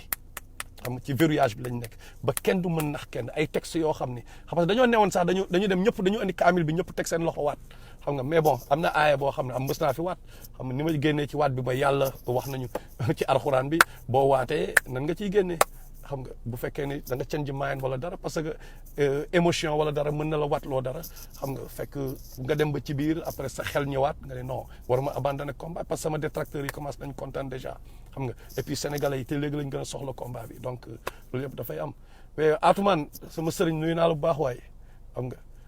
Mohamed Soumaré naa la woo pour wax la détail ci 313 France bi da ngeen wax ak Tamsir Bathily na ngeen wax ak moom pour 313 France moo ngi ci kii bi nii di nga gis souvent ñi nga xam ne seen logo 313 bi moo nekk ci seen kii moo nekk ci seen photo de profil yi ok di ngeen gis 313 bi ñooñu boo leen contacter rek xam nga waaw verrouillage 313 waaw Cheikh Jibril sama kaañ bi Atoumane wax naa ak Cheikh Jibril nuyu naa leen yéen ñëpp waay